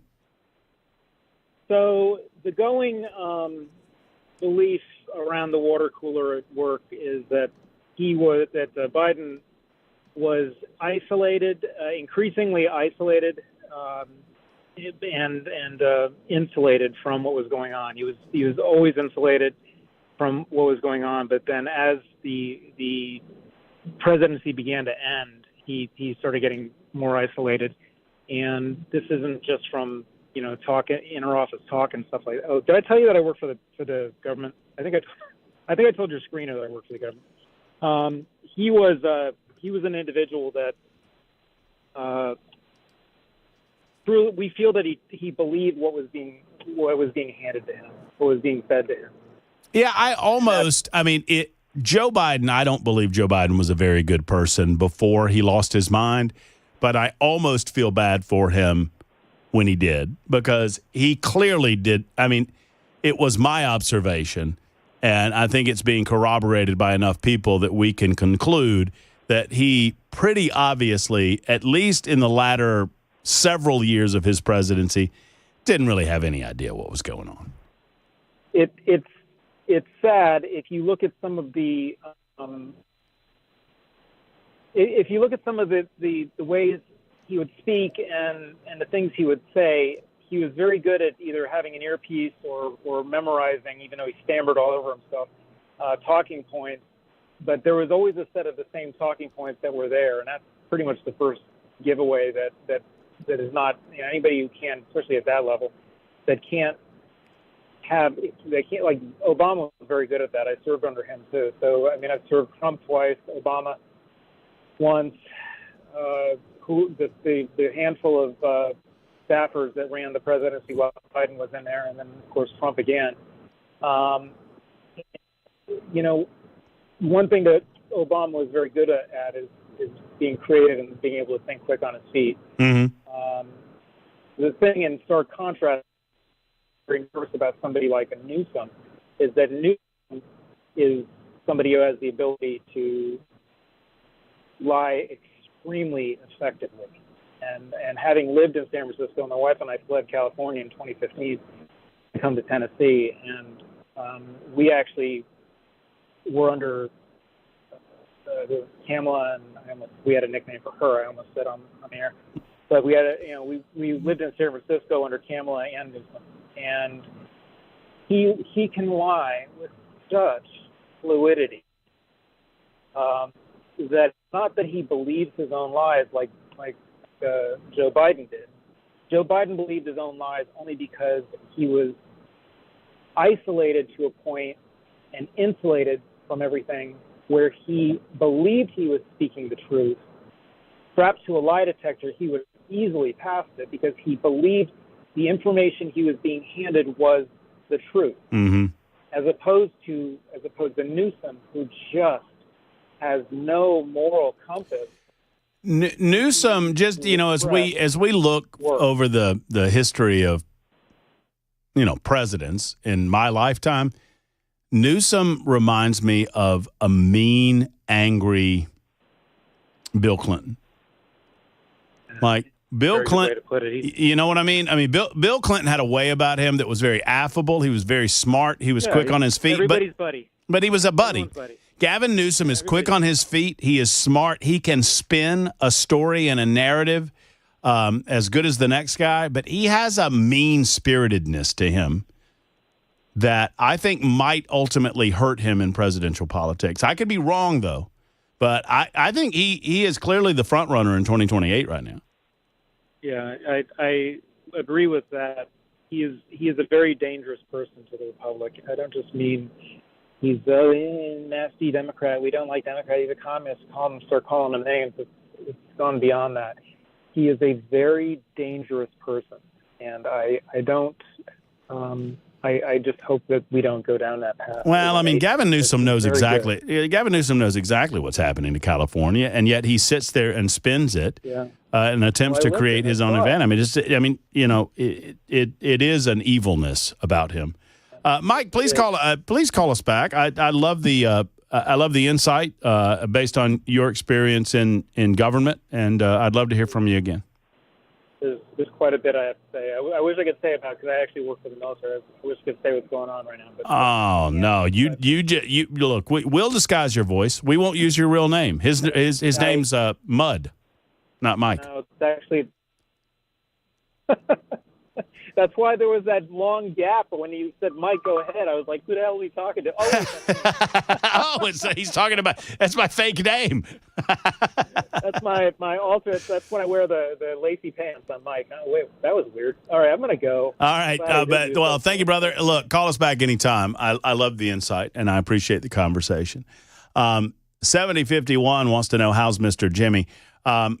Newbies like Jackson don't know. We have regulars to the show, and Mr. Jimmy was one of our favorites, is one of our favorites. We've not heard from him in a little bit of time. I went down and visited him in Shelbyville.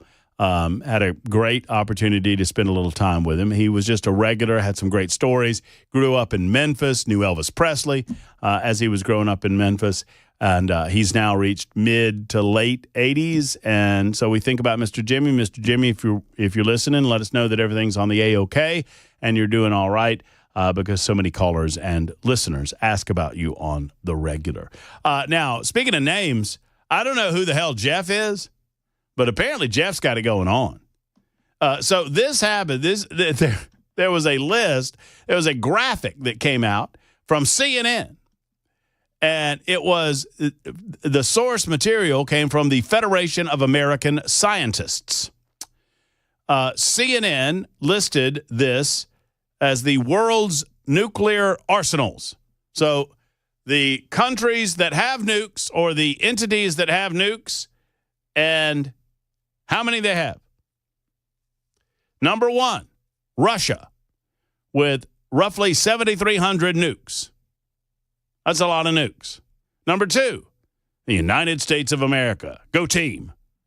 6,970 nukes. All right. Number 3, France. France listed as having 300 nukes.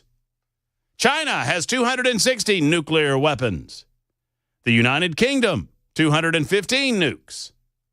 India is listed as having somewhere between 100 and 120 nukes. Going down the list here of the world's nuclear arsenal, Pakistan, or as Barack Obama used to say, Pakistan,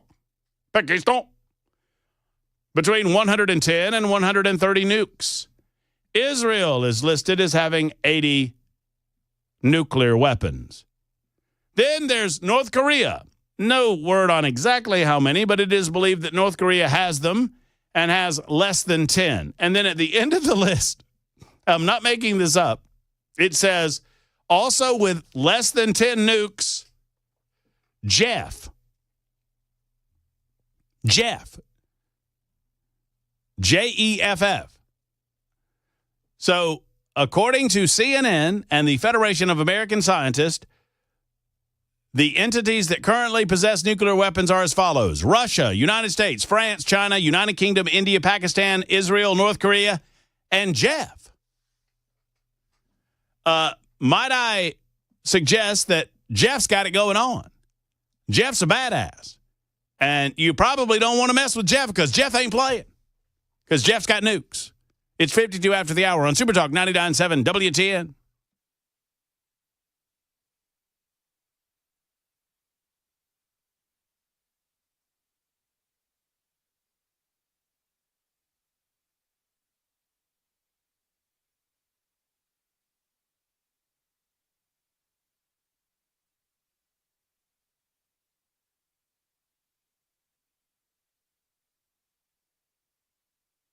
Hello, friends. Matt Murphy for Dr. Brian McLaughlin and the Sleep Apnea and TMJ Solution Center.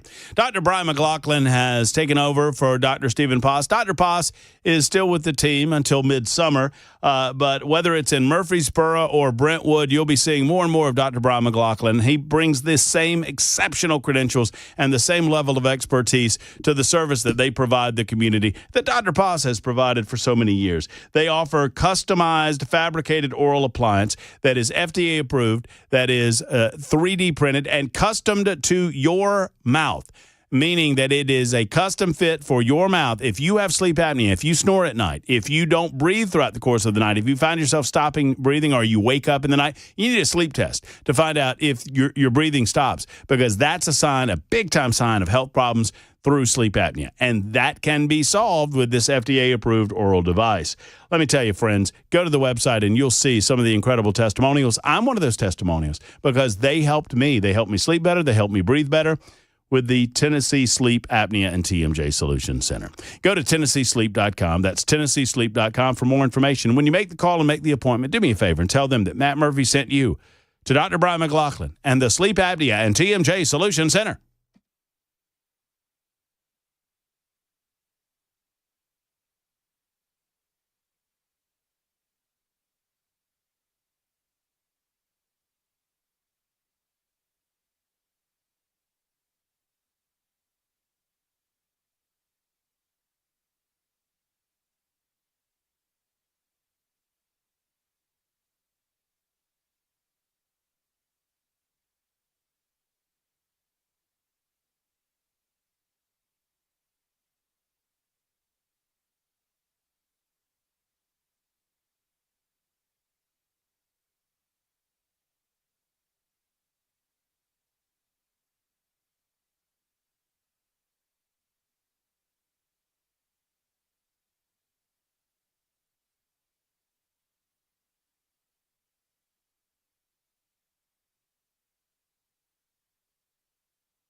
Oh, just a little bit of time left on the Murphy Show. We'll hand off to Mark Levin. I am sure he is excited to talk to you and about issues involving Iran. You know, Tucker Carlson had Ted Cruz on. We didn't talk much about that, telling him that he didn't know anything about Iran. Playing the little gotcha game. By the way, Tucker Carlson, it was like 10 years ago or so, he was suggesting that we need to annihilate Iran. And I guess he's changed his position on that. But playing the gotcha games. Hey, Jackson. Yes. How many people live in Iran? Don't worry. Ted Cruz didn't know either. I wouldn't have been able to tell. Would have to agree with Ted Cruz on this one, don't I? Mm-hmm. 92 million. A lot of people. Lot of people. You would think that they would get better representation. All right, that's going to wrap it up for us. Friends, have a great evening. Mark Levin is up next. Until next time, for Ken Weaver, for Jackson Williams, this is Matt Murphy saying hug your loved ones. So long, everybody.